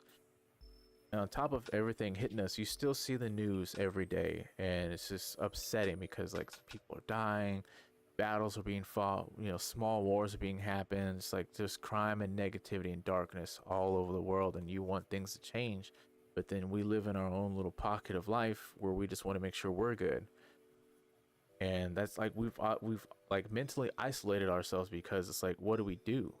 You no longer feel comfortable being able to talk to people like strangers in public, walking around grocery shopping. Like some people struggle to make a funny comment or just to say something because they want to like bond with someone, and like Just to be I guess I would social. say I would call it I mean, yeah, I mean social, but I had like my own little Hmm. like twist on it. Like I call it being alive. Being present. I mean, no, there you can be present and not alive. Because everybody can be present. It doesn't mean you're alive and wanting to do it. Though alive, like to me, is like I look at you, right? You come into me into my store, right? Yeah. And I happen to be on the floor. I see you. I mean, you see me. I don't see you. You Yeah. say, "Hey, sir, excuse me." I turn around and I have a smile on my face, and your smile hits my smile hits you, and you hit me right back with it. And now we're chatting. Yeah. You're alive. I smile at you, and you just faded, and you just kind of don't give me too much of a response. You kind of either, I'm not saying you're dead inside because that everybody's not like that Yeah. at all times, part of the day, but you're not. Oh, maybe you're just that type of person, never engage. But some people who used to engage never engage anymore. Yeah. Like you're not alive and wanting to engage with people in that way. I'm not saying that you have to. But I'm just saying it's something I There notice. was more of a like a vibrance to it. Like people felt like they had life in them after working a hard day or a hard week. They still had life in them to be able to communicate and confide in people and just to socialize with Like, strangers out in public. Now it's like like we're yeah, all like dead you, inside because we have to work to dude. survive instead of working to enjoy life. Like you talk to some people, and or you want to talk to some people, and this is not a dig or anything because that's just how it is sometimes. But he's like, hey, like blah blah blah blah blah, and they're like, oh man, it's just work and blah blah blah. It's like, okay, like what about it? This like. it's just blood is out of blood. Like they're so tired they don't even want to fucking talk about it. Yeah. Like that's how tired they are of it. It's Yeah. not that they are like fucking, I don't know, what's it called, like tossing you to the side or whatever. Like it's just been dealing with Disregarding. that specific work thing. Yeah. They've been dealing with that specific work Yeah. thing for So so drained. long. Is that it's a new question for you? It's a same old different day question for them, and they're just like, please talk to me about something else right now at this current moment. And that's shitty, dude. I feel like the things that, yeah, definitely. I feel like the things that really stand out to me that are so like different, that I wish like if there was a way to bring some essence of the 90s back, would be being able to just like have that peace with riding bikes. We talked about this the other day, the movie theater experience. Yes, dude. It was so different. Like relying on the neighborhood watch and actually knowing that there's a neighborhood watch that you can depend on for your neighborhood. And it not be a gang. Gas prices, I need those to go back. The 90s aesthetic of hip hop, the boom bap, loved it. Yeah, I know. But I just wish that we would be able to come together as a society and just be able to talk. You know, I think if we can open up and talk, we'd be able to understand like there's still hope, and just keep on fighting the good fight. Like there's a struggle that we all have a common enemy. If we all take the time and effort to actually like battle back, we can see some change. But we're letting that defeat us, and then we walk around with that defeat, and we don't want to interact with anybody because we're so defeated. There's more of a sense of defeat now than I've ever seen growing up, and like I lived in a dysfunctional house. Well, it's hard to not be defeated when, again, you're part of the generation we are. Yeah. And one step above it and one step beneath it, and realize they are actually succeeding in getting rid of the middle class. Yeah. And a lot of the middle class is having the hardest adjustment, realizing like, oh fuck, I'm poor. It's like, yes, you are. They moved on without us and have started to get rid of that class. Like regular shit that was normal for you to buy. No. Go ahead and check your bank account one time before you make that purchase payment. Yeah, one more. check it one more again. I think it did 2 beeps instead of the 1. Was the sound it made. So I'm gonna need you to over to the other line.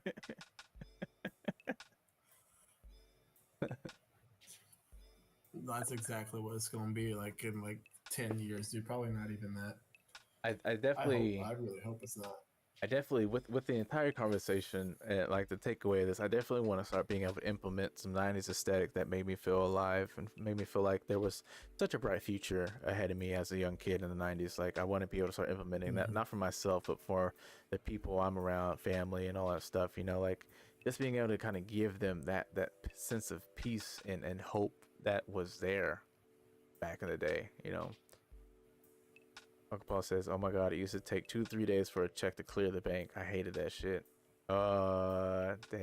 That was right. Yeah, no, checks used to take forever, and I think that was a way that people tried to like con banks in payment, is that you would write a check 2 to 3 days, and then you would wait for that shit would bounce, and that's why people stopped paying with checks, because you got scammed. Yeah.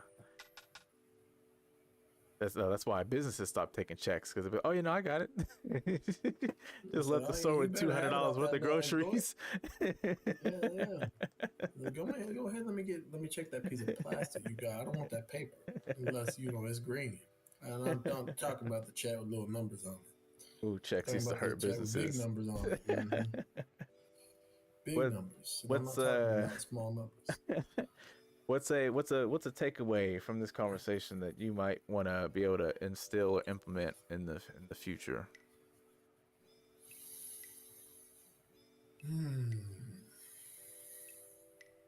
for anyone else who is in the chat or who's watching currently, if you want to answer also, please, I'd love to hear your responses.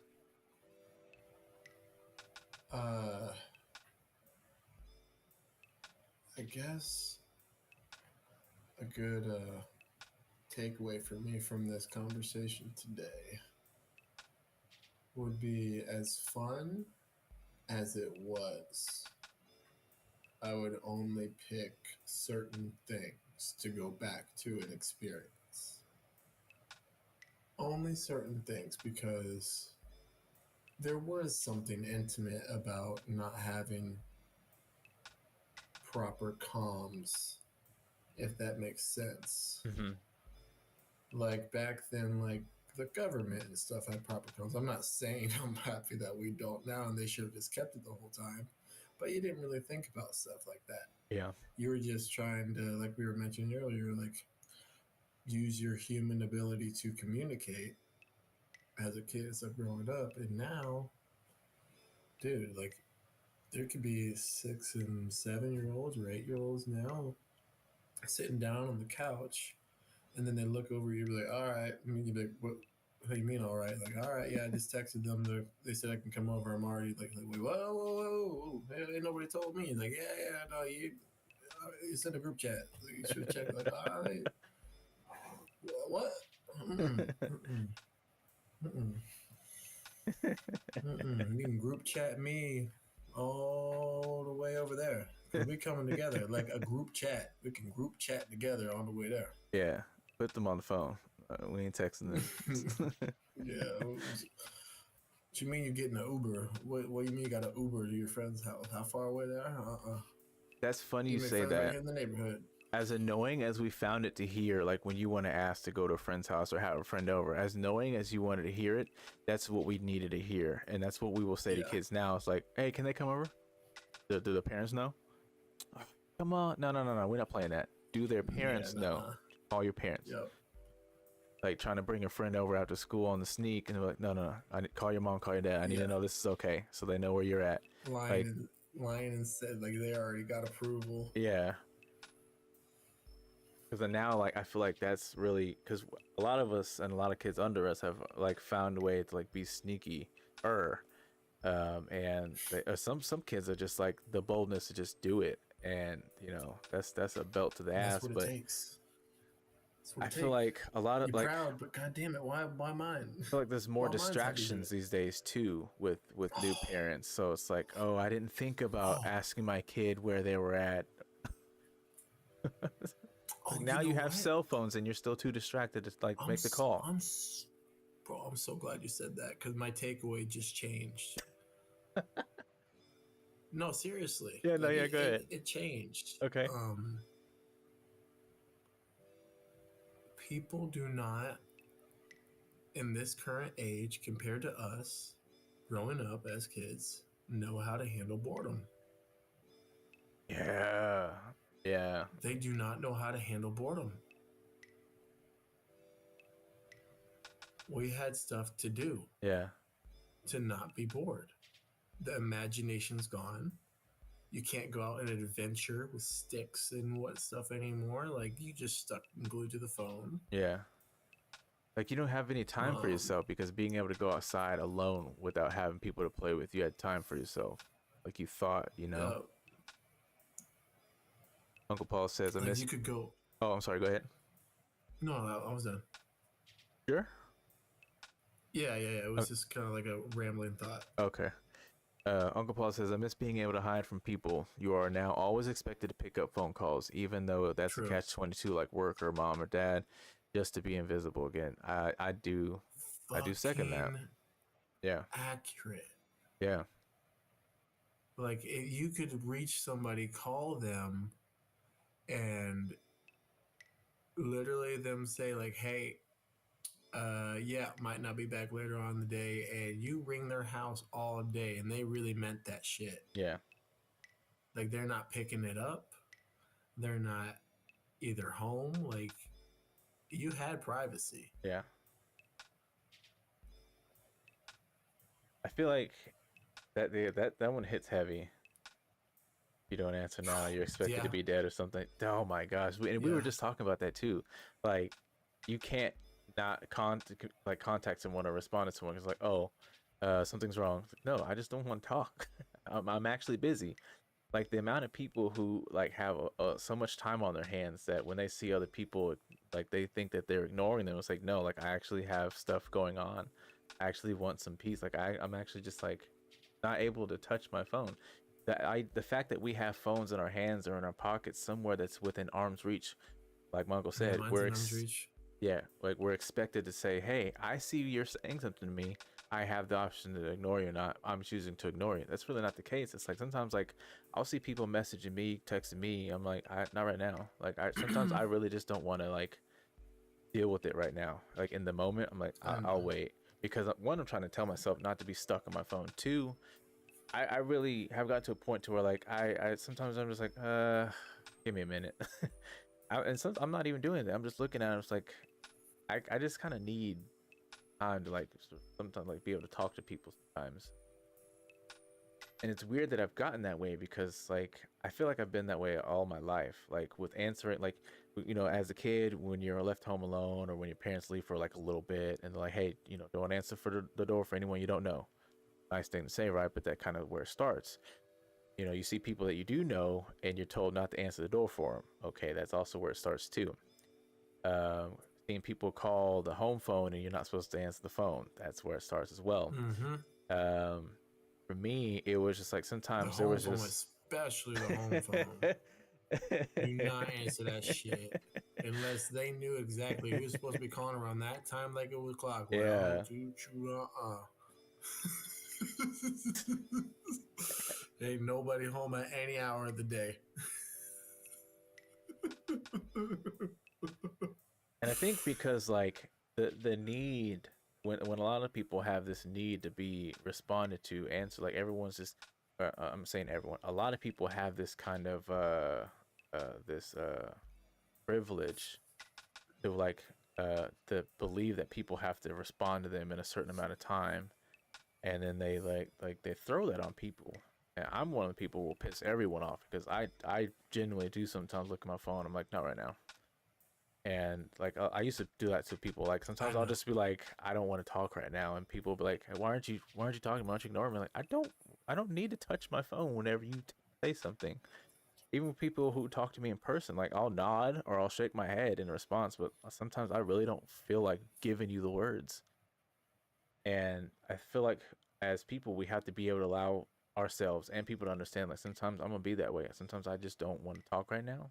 I'm not ready to do that. Just kind of give me some time. But yeah, that escape is definitely necessary. I feel like us as adults, we have to find that escape that allows us to like pull away and just breathe, get our space, get our air, and then go back into the fire. Um, I keep telling myself that I have to do that all the time, and I every now and then I give myself that time, but I feel like I should give myself more. Sometimes stop allowing people to take it from me. Definitely have one. I'm gonna be thinking about that one all night. Mm. Oh, and it is definitely late. Oh, it is. But I enjoyed every bit of it. I'm glad that Uncle Paul. Thank you so much for being able to stay in tonight. I really appreciate it. I had Yeah. fun. Shout I out Uncle definitely had Paul. fun. Jaden, thanks for stopping in and chiming in. I really appreciate it. It was fun being able to bond with you guys. It always is. I love it. I like that I'm at an age now where I can have conversations like this with my uncle and my brother. And like there's a genuine healthy back and forth. John, I really appreciate you tuning in full force with me on this episode. I couldn't have, Hey, a better company on this one. I Um, appreciate it, man. Love being here. My uncle's awesome. How's that? So this was definitely a fun, a deep episode for me. I knew it would get deep, but I love where we got. We're gonna keep the vibe rolling for next BAFSAP episode. We'll talk about the 2000s vibe, see where we're at with the 2000s, get a little popping up in here. Hey, Shawn, you can be on that one too if you're able to. Um, hey, we'll see. I'll plug into the schedule. yeah, for sure. For everyone else, for who's still watching, who will be watching, I hope you have a good evening. If you're past evening, I hope you have a good weekend. Stay safe out there. Stay hydrated. I'm gonna go ahead and bounce out of here and go hang with the family for a little bit. But Yeah. everyone, you guys have a good time. You have a good weekend. Thank you so much. I had fun. Hey, Sean? be safe out there, Cinco de Mayo weekend. Oh, that's right. And may the 4th be with you. 2 days. Mm-hmm. Hey, Sean, I had fun, man. Love you, dude. Hey, I had some fun too, dude. Love you too. All right, man. I'll check you later. All right, later, my boy.